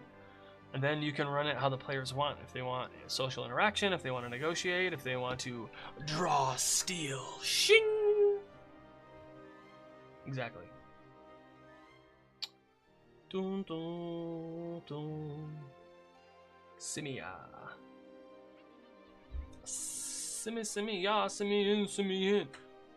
Did the dragon module with pack tactics was definitely an interesting experience. Haven't played D&D in a while. Nice. All right, y'all, got ads starting in 5 minutes, and I will be taking a break then. Are you gonna pick up the Draw Steel RPG? Maybe. I'm interested in it. Probably not the book, but I might pick up the PDF. I do think it's really funny though that we have 3 different games all releasing around the same time, I don't know, within like a year of each other, that all use a multiple dice system to create degrees of success. I think that is kind of funny. Kind of like in a reaction to D&D being just like pass or fail, we've had some new games come out that like provide the different degrees of success just using a simple dice mechanic. You know, Daggerheart, it's got the 2d12. Cosmere has the plot die, where you just add a d6 and depending on what you roll on the 6, you know, you can have a complication or an opportunity. And then Draw Steel, I believe the 2d10 is a degree of success also. Reaction to the OGL scandal? I don't think it's a reaction to the...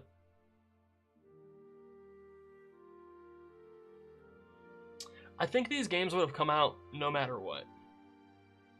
I think the timing and the like, oh, now's a good time to do this is due to the OGL scandal.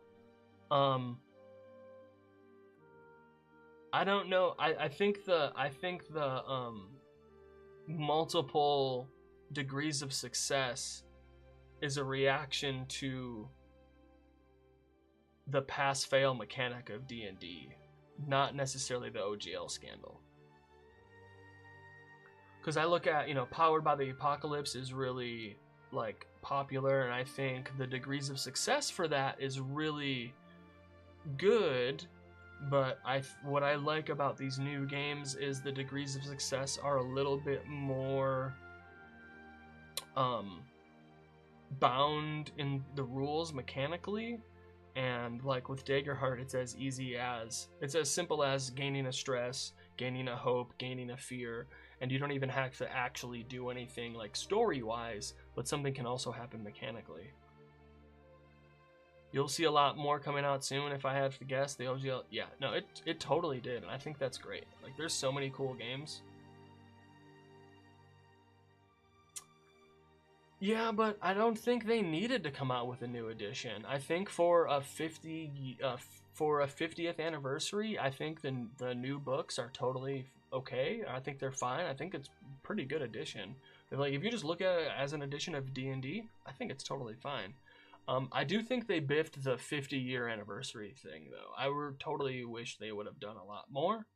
But what I think is happening right now is I think they're trying to manufacture the conditions that we had back in 2014 when 5e originally released, wherein they didn't really have their thumb on the scale so much. They kind of let the third-party market really flourish and provide for the community, and kind of step back from like throwing out a bunch of products all the time. And so I think they're trying to recreate that environment so that they can have another explosion again. However,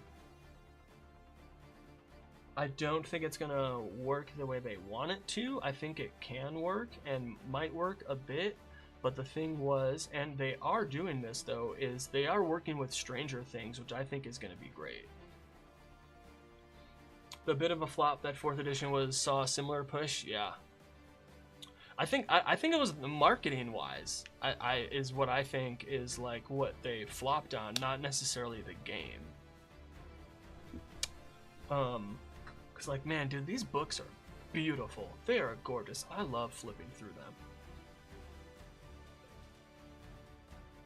But the thing though too, and like what I want to do is whenever I start somebody with Dungeons and Dragons, whenever I get a new player, I want to, in that same conversation, in that same first session that we play, talk about other games. I think if you talk about D&D, you should also talk about other games. However, ads are coming and I'm going to take a break. We'll be back in a few minutes. I really appreciate you all hanging out, stopping by. This is a really fun chat. I'm really enjoying this. But I'll be back in a couple minutes. Get some water, stretch, have a snack. I'll be back.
Whew. Alright, it was hot, so I took off my sweater.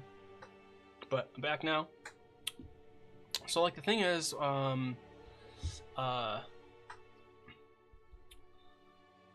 I totally understand. Each edition of D&D has its good things, its bad things.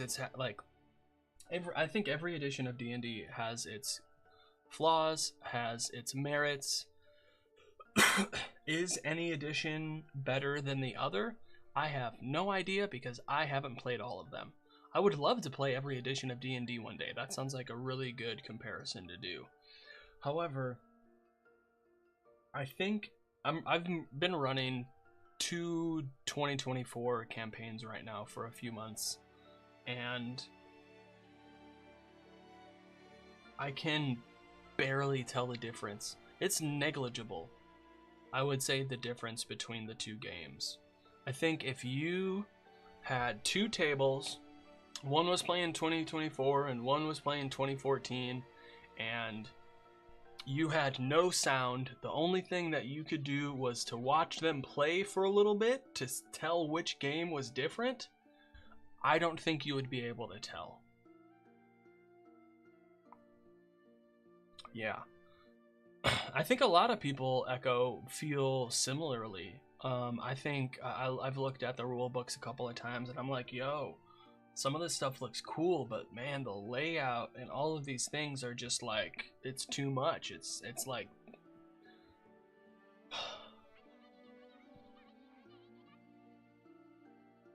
and so have you guys seen the talk that they gave about how they created 2014 5e D&D?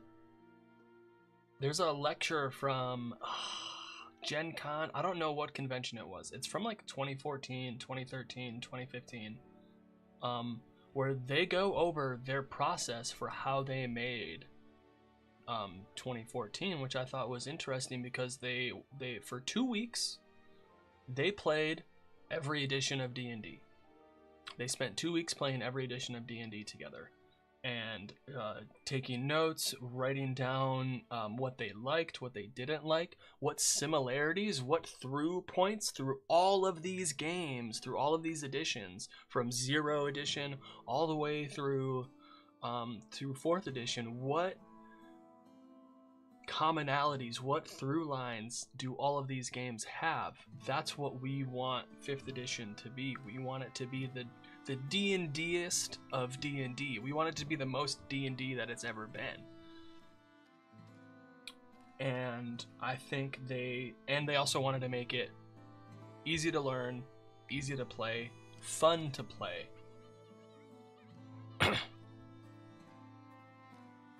3.5 in Pathfinder? Yeah, exactly. It's all just a game. I think it's totally like... And the thing though too is like the compatibility is a bit better than 3.5 and Pathfinder. I think. I don't know. From what it sounds like, I don't know if you could totally just transfer over something from 3.5 to Pathfinder like without changing nothing. But there are things from 2014 and from 2024 that you can go back and forth on without having to change any language at all whatsoever.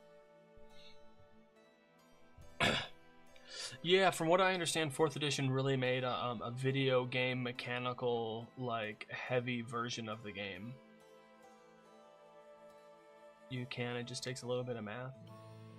Yeah, see, but what I'm saying is, with 2014 and 2024, you can.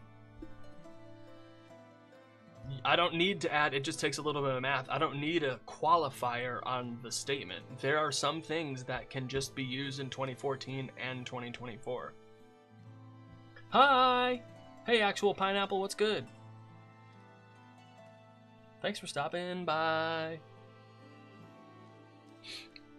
Like, stat blocks. You can use them in 2014 and 2024.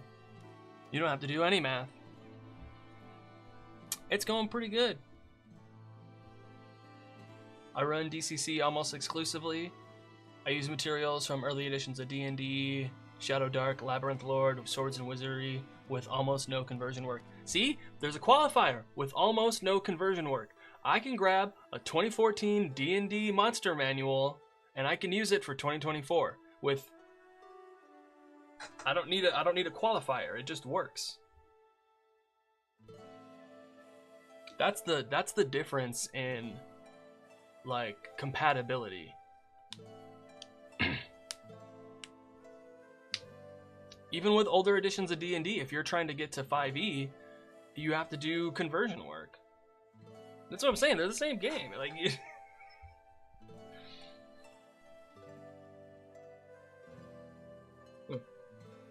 yeah, actual pineapple. It's going pretty well. It's a good stream.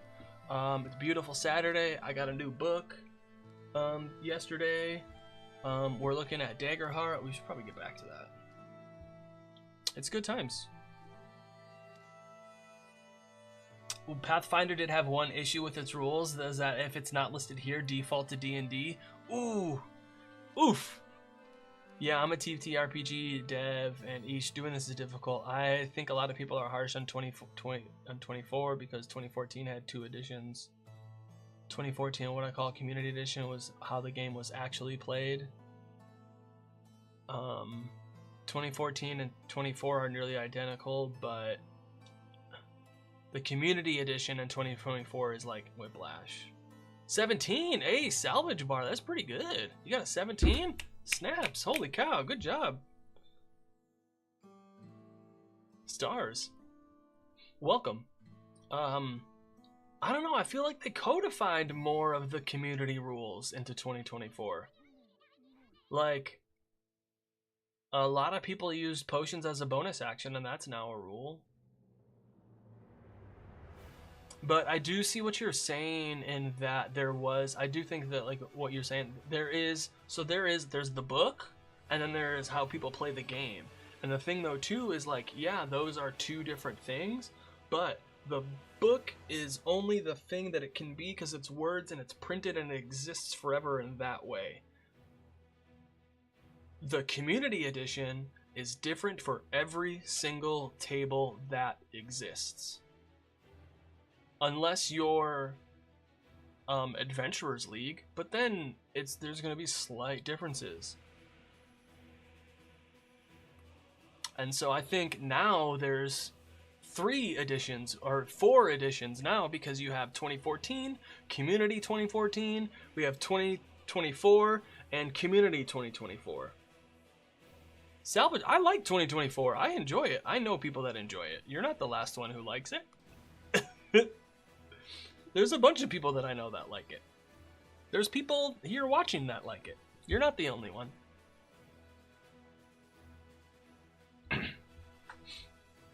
Okay, I guess not. Oh, you might just be back time.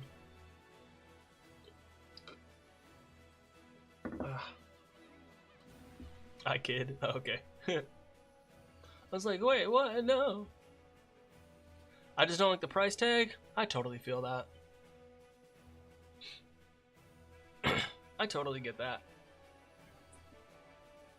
Cause like, if you already have the book of the 2014 books, I totally get not wanting to buy the new ones. Totally understand that, you know? But if you're new, if you've never played before, you know, like, or even if you're a 2014 player and now in 2025 you wanted to start dungeon mastering, picking up the 2024 Dungeon Master's Guide is, I mean, I would probably recommend that one over the 2014 one. To be honest, I would recommend having both because there's like some really good content in that 2014 Dungeon Master's Guide via the random tables and stuff. But like the layout and the information of how the game works is definitely like way better.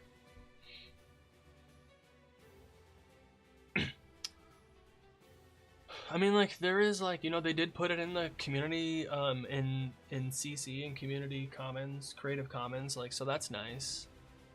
And it's just the basic game. Hopefully they expand it to more stuff, but, like, I think I said this last week, too, is, like, I think the next decade is gonna be pretty good for TTRPGs. If D&D does well, it doesn't even need to be doing fucking bangers. It can just do well. If D&D is in the top 3 for the next 10 years, and here's the thing, if 3 titles move back and forth as the top games over the course of 10 years, that's because, not because Dungeons and Dragons went down, it's because those other games got up.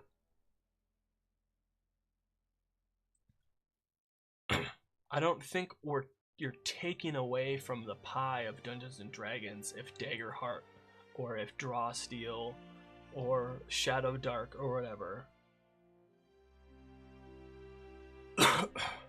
It's so hard to, I mean, like, I do not envy making a game this big at all whatsoever. I think that's a monumental task. I too wish they did a better job playtesting, but man, that is a, like, to go from, it's like, it's one thing for like one dude like me or you to like put something on the internet and anyone can download it, so it's available to infinity of people.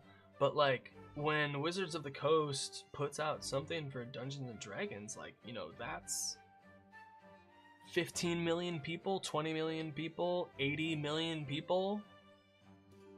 Like,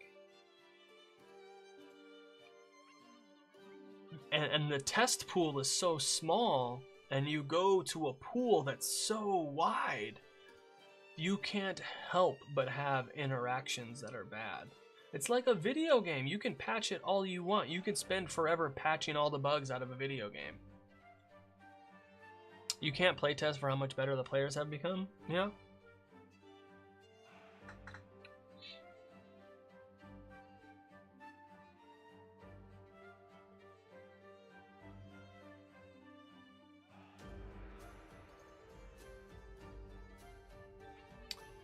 Yeah, but that's a rule in 2014 also.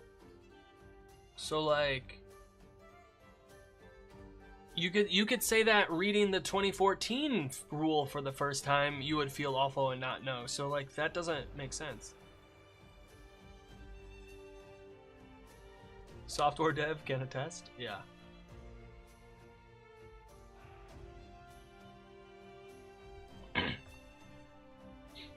Because like that rule exists in 2014, so it's not like them reading the 24 book for the first time is like popping their bubble. Reading the 2014 book for the first time would pop that bubble.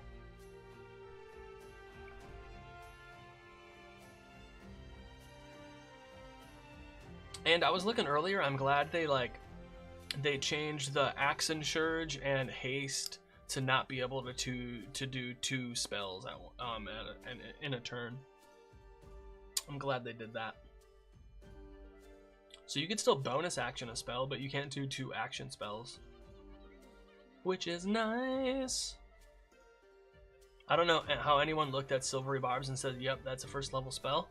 No, but here's the thing, is not only is it a first level spell, it's a reaction. So now you took away their reaction. You know how many things I can do as a dungeon master to mess with them now that they don't have their reaction? That's bait. Silvery Barbs is bait. Like, they can't counterspell, they can't attack of opportunity, they can't absorb elements. Like, they're yeah, you know, like, I totally get. I don't know if it should be a first level spell or a second level spell. I think that is very good point though, Sama. Like, but the fact that it's a reaction, I think as a spellcaster, your reaction is usually set for counterspell, you know? But now that you have Silvery Barbs and counterspell and absorb elements and a couple other things, like an attack of opportunity, and so like that's something that if you have a player with it, something you might need to think about. But I don't think it's anything bad. Only if you got enemy casters, yeah. But with community, people are taught rules for word of mouth.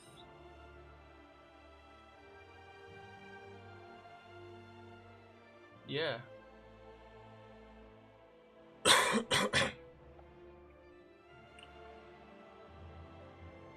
I mean, like Echo, I understand that, but that is their problem, not the game's problem. Like, not reading the rules isn't the game's problem. That's the person's problem because they made the choice to not read it. So you can't be mad for, like, specifically ignoring something and not knowing something and then being mad when you read it. Neither. Doesn't matter where the source comes from, whether it's new or old. So, oh, you're saying you think that's where some of the hate comes from? Maybe. That could be true. I could see that, yeah.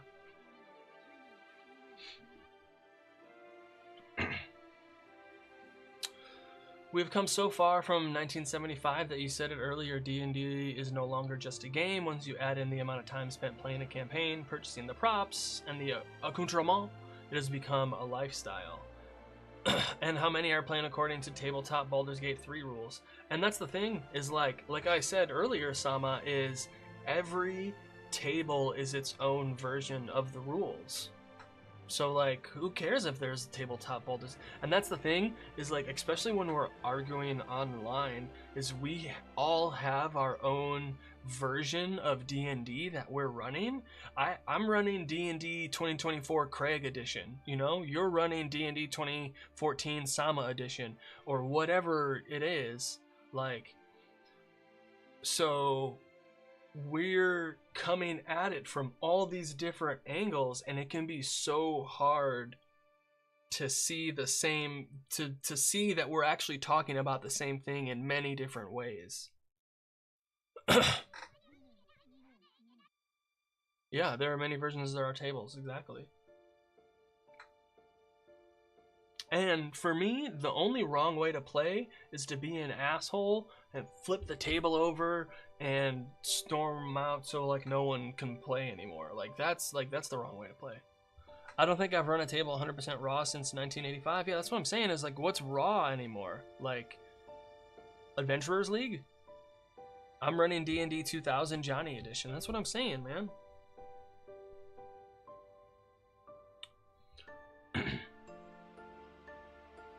So, okay, what else do we got? And you can do mixed ancestries. Oh my god. A fungal Galapa? A fairy simian? An infernal ribbit? Oh. What is this? Is this a Clank Dragonborn? Fire licks towards a Clank Dracona adventurer who fights back, wielding electric purple energy. This is so cool. What?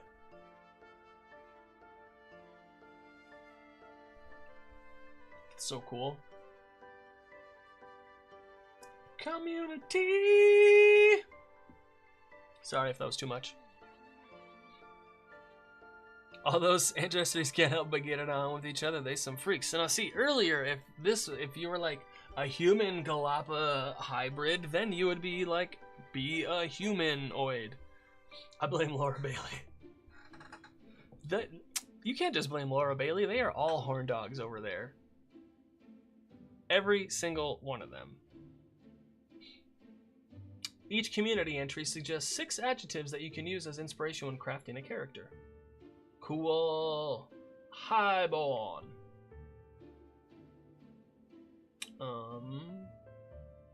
Has 6 what? 1, 2, 3, 4, 5, 6. Oh, it has 6 adjectives, inspiration when crafting a character. Blah, blah, blah. Bow. Okay, that's cool. I like that. There's like little ideas for personality traits, which I like to include personality traits for my NPCs. I have like a formula for one-line NPCs. It's like super helpful. The orrery that tracks the movement of the stars. Who has 6 where? Yeah, exactly. Orderborn. Oh, 6? 6. Dedicated. Community feature. Alright then. Ridgeborn. Oh, and you get a community feature too. Okay, that's cool. Whoa, the bones of an ancient dragon sacred to the inhabitants of the city. Ooh.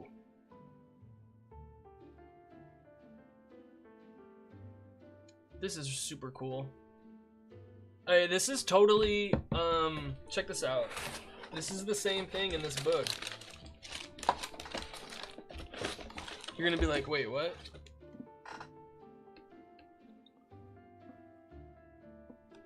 Let me see if I can find the... It's so good.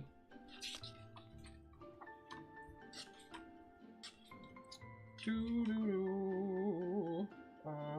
82.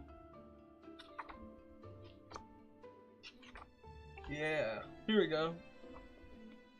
It's giving me similar vibes to this. Oh, I know you can't see on YouTube, I'm sorry.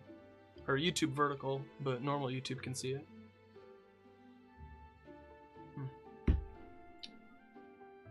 Because it's totally, it's a similar cultural touchstone, I believe, that they're going for.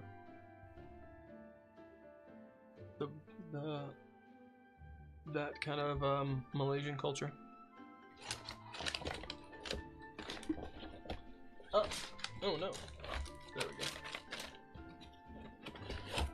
Such a beautiful book. Okay. Slyborn. Pirate Tower? Alright. Quick Getaway. This is super cool. Underborn. Suspended cities? That's cool. Cave spider silk can be used instead of rope to suspend these underborn homes, as it's particularly strong and lightweight.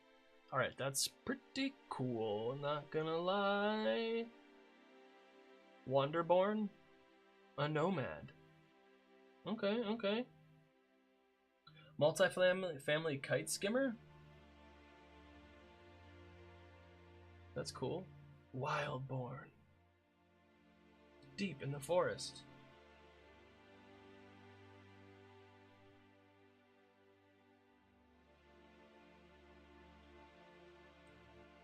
Adjusting. Okay. Oh, the guidance for playing disabled characters. That's nice.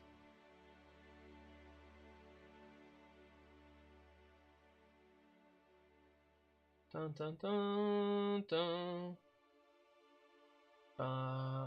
Whoa. Oh. Oh. Playing an adventure. What's the a giant woman with a top knot leans an arm against the wall and gazes at the lips of the elven woman who smiles up at her. Alright then. In this chapter, we'll cover what you need to know as a player to start your adventure, including the core mechanics, combat, leveling up, equipment, and a few optional rules you can add to your game.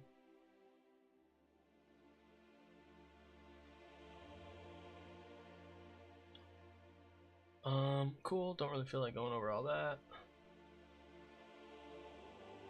We're gonna go back to the classes. Here we go.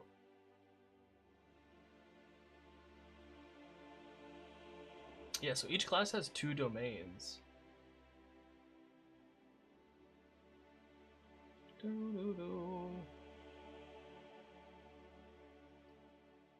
Bards are the most charismatic people in all the realms. Members of this class are masters of captivation and specialize in a variety of performance types, including singing, playing musical instruments, weaving tales, or telling jokes. Oopsies. Whether performing for an audience or speaking to an individual, bards thrive in social situations. Members of this profession bond and train at schools or guilds, but a current of egotism runs through those of the bardic persuasion. While they may be the most likely class to bring people together, a bard of ill temper can just as easily tear a party apart. Scanlan, the class, pretty much.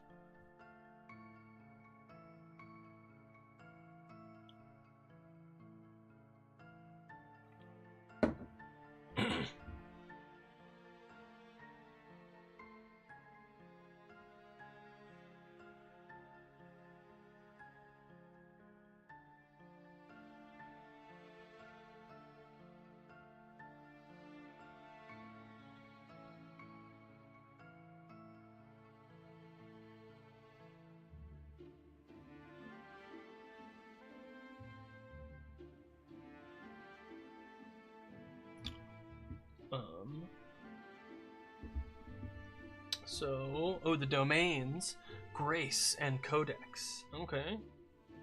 Starting hit points, 5. Class items, Bard's Hope feature.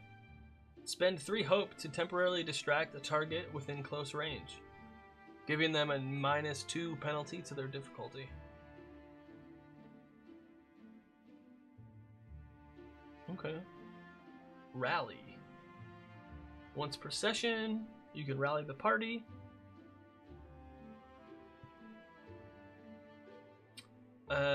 At level 1, your rally die is a d6. PC can spend their rally die to roll it. Okay, that's cool. So impressed by the art. Yeah, it's so good. Choose either Troubadour or Wordsmith.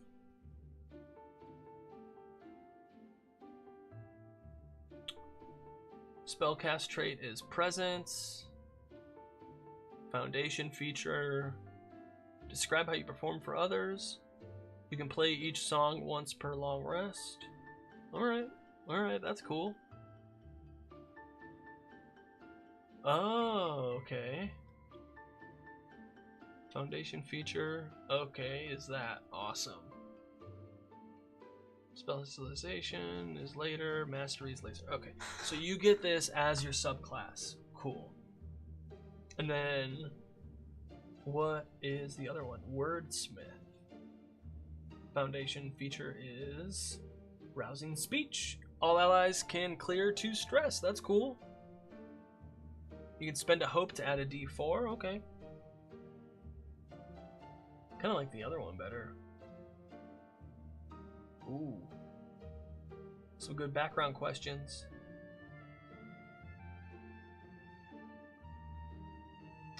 Oh. Some good. I like these. The connections and the background questions. That's pretty good. Who from your community taught you to have such confidence in yourself? Man, the art is just so good. Druid.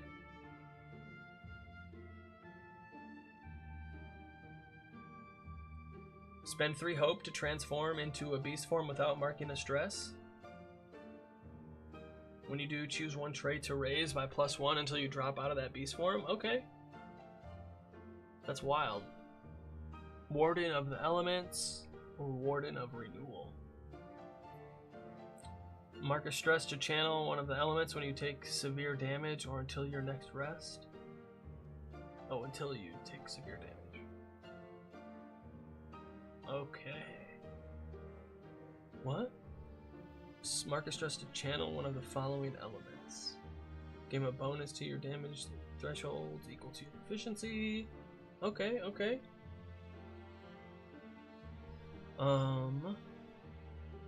Warden of Renewal.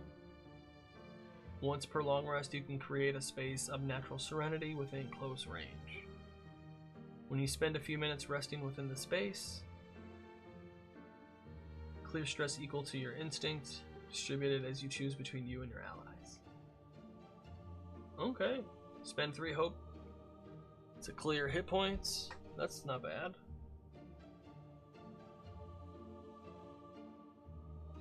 Mark a stress to magically transform into a creature of your tier or lower from the beast form list.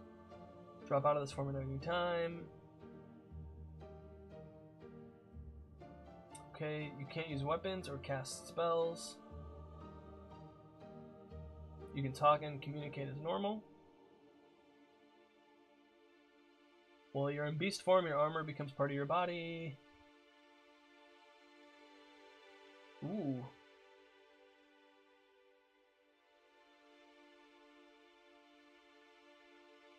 Your armor becomes part of your body. You mark armor slots as usual. When you drop out of beast form, those marked armor slots remain marked. Okay.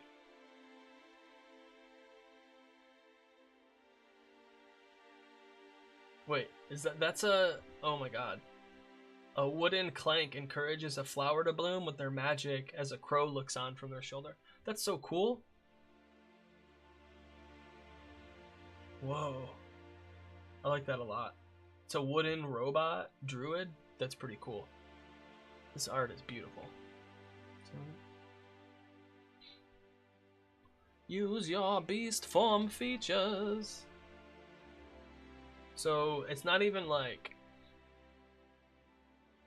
specific. It's not like they have a little option for everything: deer, gazelle, coyote, hyena. But it's like themes, so that's nice. I like that. Your movement is silent. Cool. Tier 1, Tier 2, Mighty Strider, Pouncing Predator. Okay. Powerful Beast. Ooh, Tier 3. Legendary Hybrid. Okay. Massive Behemoth, Mythic Beast.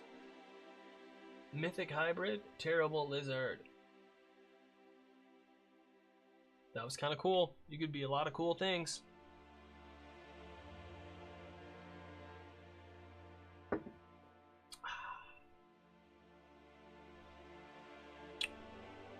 Dun, dun, dun. Awesome.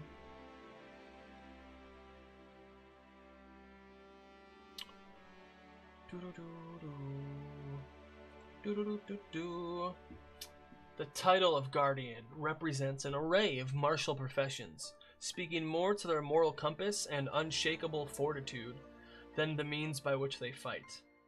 While many Guardians join groups of militants for either a country or a cause, they're more likely to follow those few they truly care for, majority be damned. Guardians are known for fighting with remarkable ferocity, even against overwhelming odds, defending their cohort above all else. Woe betide those who harm the ally of a Guardian, as the Guardian will answer this injury in kind. That's pretty good. Valor and Blade, unstoppable.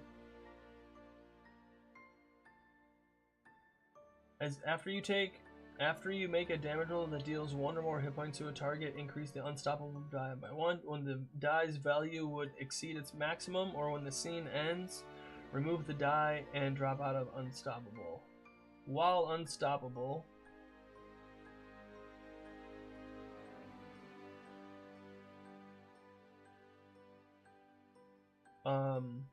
reduce the severity of physical damage by 1 threshold. You add the current value of the unstoppable die to your damage roll. You can't be restrained or vulnerable.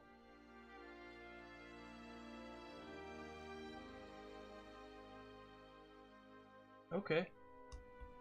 Choose either the Stalwart or Vengeance subclass.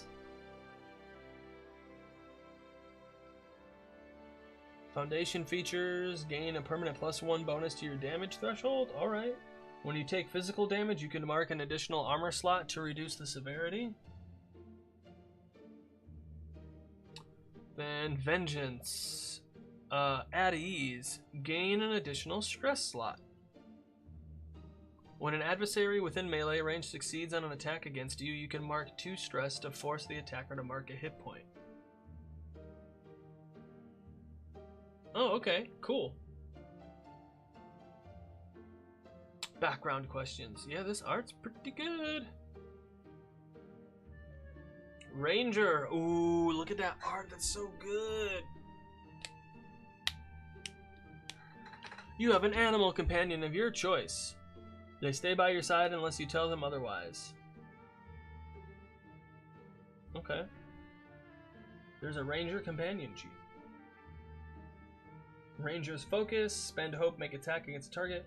On a success, deal your attacks normal damage and temporarily make the attacks target your focus. Until this feature ends or you make a different creature your focus, you gain the following benefits.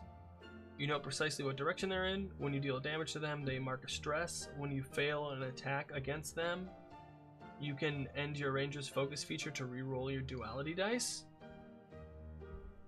That's interesting. That's interesting. Ranger! So, when you fail an attack, you can end your Ranger's focus, essentially Hunter's Mark, to re-roll your duality dice. Essentially, you get a re-roll, but you drop your Hunter's Mark. Interessante. When you deal damage to them, they must mark a stress. I like that a lot. What happens when you fill up all your stress? How does this game actually work?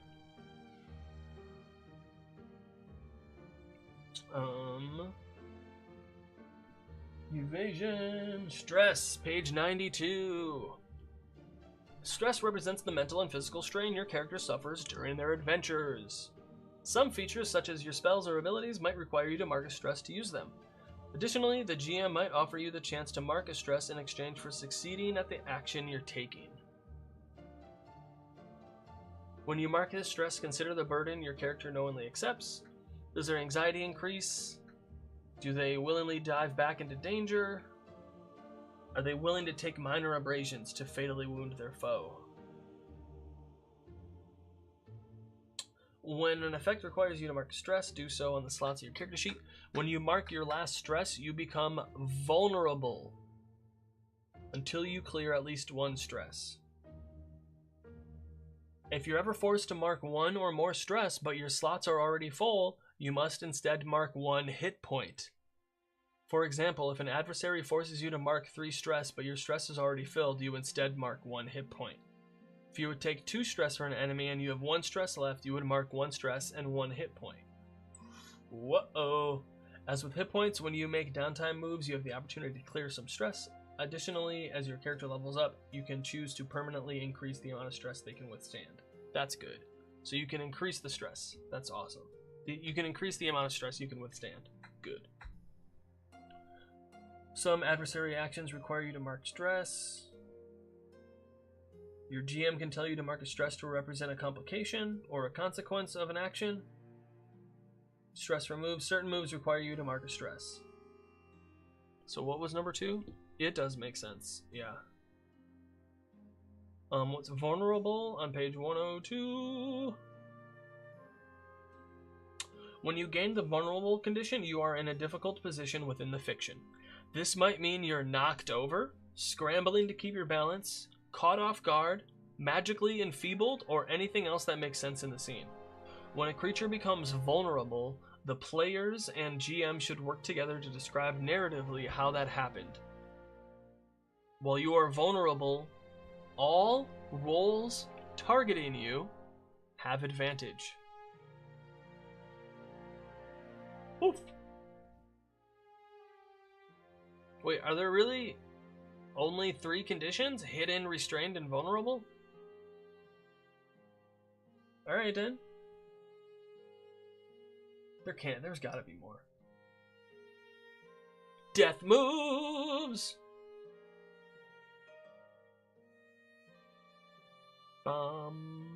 Somebody once told me the world is gonna roll me. That's a Warforged. Whoa. A sword of light bursts from the stomach of a large fungirl driven forward by a cloaked clank. Like the alliteration.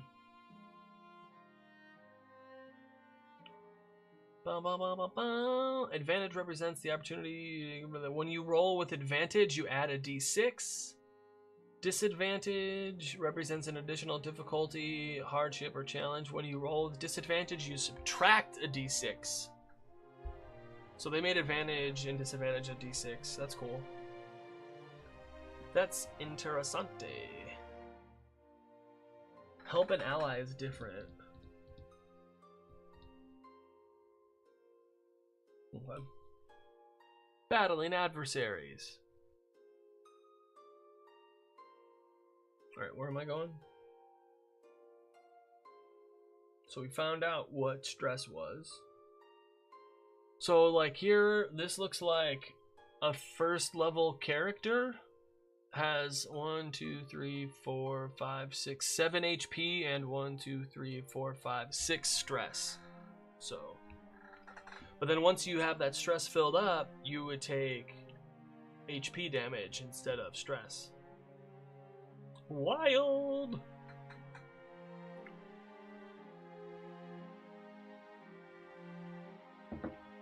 Alright, where were we? We were talking about the Rangers. Beastbound.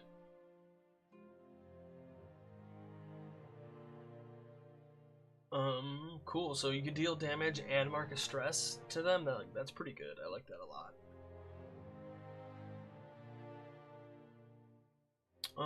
Wayfinder. When you make a damage roll, you can mark a stress to gain +1 bonus to your proficiency. Additionally, when you deal severe damage to an adversary, they must mark a stress. Okay. Path forward when you're traveling. I don't know if I like that. +1 bonus to your proficiency. Like, I don't know. When you're traveling to a place you've previously visited, or you carry an object that has been at the location before, you can identify the shortest, most direct path to your destination. Alright, that's cool. I like that. This art is just gorgeous. I know we keep saying that, but...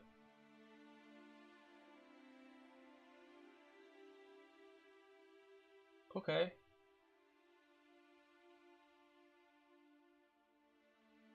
Okay. Attacking with your yeah, you can do all these things with your companion. That's cool. You gotta, when you choose the Beastbound Ranger subclass, take a companion sheet. Here's your companion sheet. So they have stress too. And they have training, they can level up. They have evasion.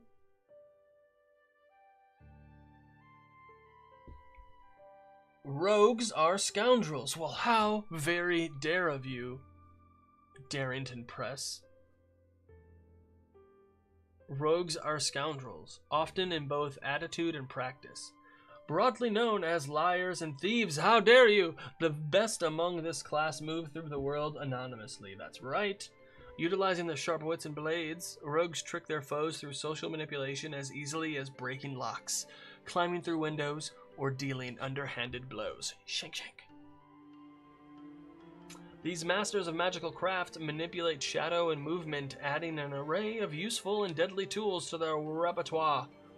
Rogues frequently establish guilds to meet future accomplices, hire out jobs, and hone secret skills, proving that there's honor among thieves for those who know where to look. I don't know why my voice changed. Cloaked.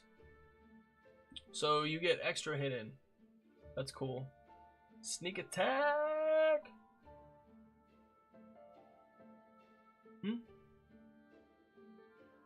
When you succeed on an attack while cloaked or blah blah blah, add a number of d6s equal to your tier. Okay. Alright, that's cool. Cause it's only Daggerheart's only levels 1 through 10. It doesn't go higher than that. So that's pretty cool. Probably. Da-na-na-na-na.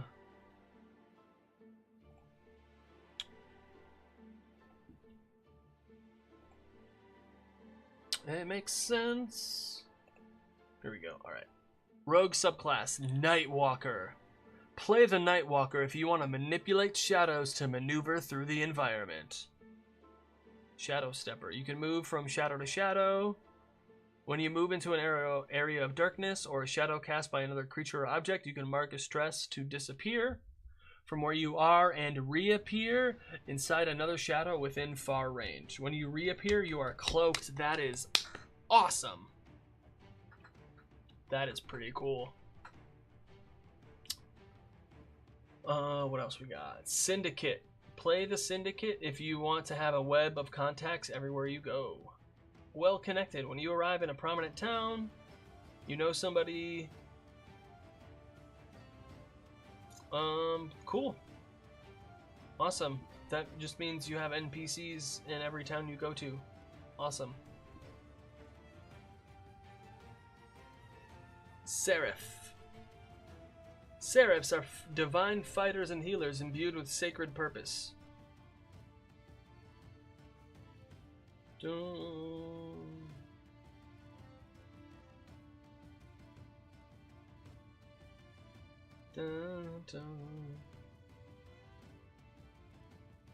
So you have prayer dice that can reduce incoming damage, add to a roll's result, or gain hope equal to the result. At the end of each session, clear all unspent prayer dice. That's cool. And so this is a session-based ability. So at the beginning of each session, you get these things. Divine Wielder. Play the Divine Wielder if you want to dominate the battlefield with a legendary weapon. Okay, that sounds kind of cool, not gonna lie. Spirit Weapon. When you have an equipped weapon with a range of melee or very close, it can fly from your hand to attack an adversary within close range and then return to you. You can mark a stress to target an additional adversary within range with the same attack roll. Okay. And once per long rest, touch a creature and clear 2 hit points or 2 stress. That's pretty good. That's good. I like that a lot. Whoa. Winged Sentinel. Wings of Light. You can fly. While flying, you do the following. Mark a stress to pick up and carry another willing creature. Spend hope to deal an extra 1d8 damage on a successful attack. Okay. That's cool. Why doesn't the other one do that? Or I guess you can. No, you can't. You can add it to add to a roll's result after the roll is made. Oh, I guess you could add to damage that way too then, if you wanted. Maybe if you knew what the thresholds were. I don't know. Who knows? So we got Sorcerer, Warrior, Wizard. Okay.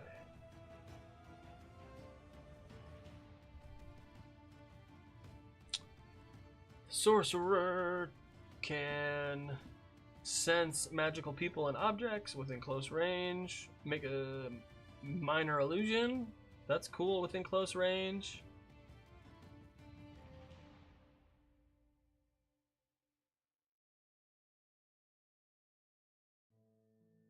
Okay.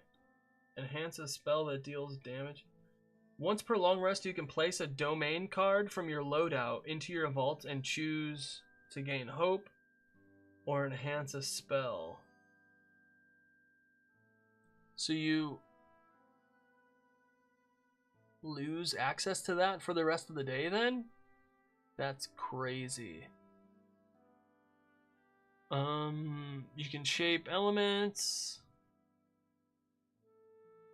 Okay. That's not bad. Primal Origin, manipulate magic. After you cast a spell, oopsies, or make an attack using a weapon, you can mark a stress to do one of the following. Extend the spell or reach by 1 range. Gain +2 bonus to the action's result. Double a damage die of your choice. Hit an additional target within range. That's cool. I want that. I want to play that. Give me that. Give me that one. I want that one.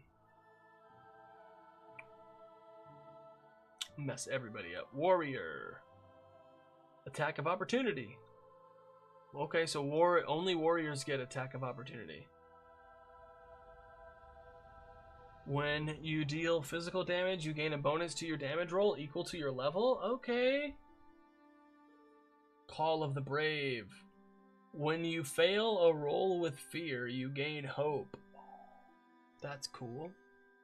Once per long rest, before you attempt something incredibly dangerous or face off a foe who clearly outmatches you, describe what ritual you perform or preparations you make. When you do, clear 2 stress and gain 2 hope. Okay. Call of the Slayer. You gain a pool of dice called Slayer Dice. On a roll with hope, you can place a d6 on this card instead of gaining a hope and adding the die to the pool. You can store a number of Slayer Dice equal to your proficiency. When you make an attack roll or damage roll, you can spend any number of these Slayer Dice, rolling them and adding their results to the roll. At the end of each session, clear any unspent Slayer Dice on this card and gain a hope per die cleared. Whoa! I like that too. I like that a lot too. Man, this art is just so good. Wizard! Whether through an institution or individual study. Class features. Spend 3 hope to force an adversary within far range to re-roll an attack or damage roll. Whoa! Wait, what was... Spend 3 hope to gain +1 bonus to your attack rolls until your next rest. Sorcerer. Spend 3 hope to re-roll any number of your damage dice on an attack that deals magic damage. Okay. Take an additional domain card of your level or lower from a domain you have access to. Whoa. When you utilize an experience, you can mark a stress instead of spending a hope. If you do, double your experience modifier. What? School of Knowledge, School of War. You focus your studies, gain an additional hit point slot. Alright. When you succeed with fear on an attack roll, you gain an extra 1d10 magic damage. Okay, I might like that also. No, the Sorcerer is better. Sorcerer is better. Ancestry. Clanks. Awesome. We went through all this kind of already. Cool, that was fun. We can go through more later on, but I'm gonna wrap up here because I got stuff to do later. But we can next time we can look at some more stuff if you want. Next week we can look at, because we did campaign frames, we did preparing an adventure, we did all these kind of stuff. We could like go over the actual core mechanics and flow of the game next time if we want. Or maybe next time we could like make a character. That would be cool too. I'd be down for that. But let's see.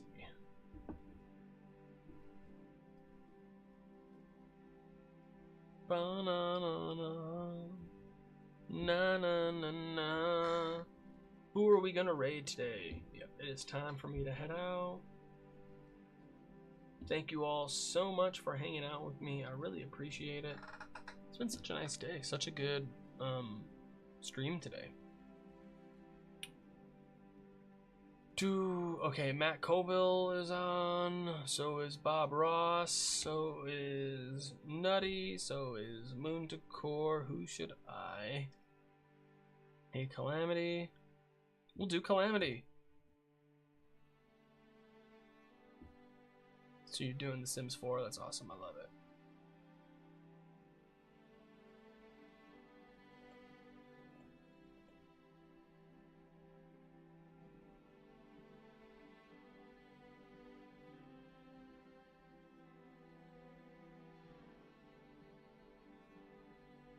Yeah, we will go to Calamity, because they're awesome. Okay, can't raid them, alright. Then I'll just raid Matt Colville?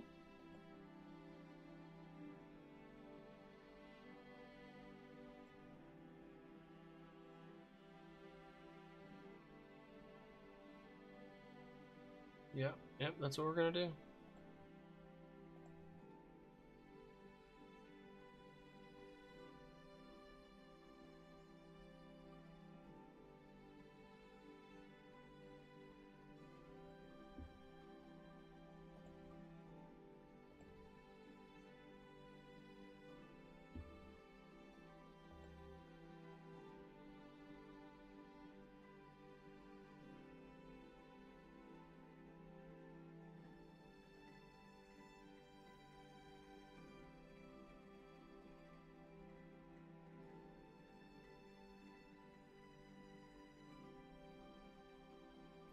Awesome.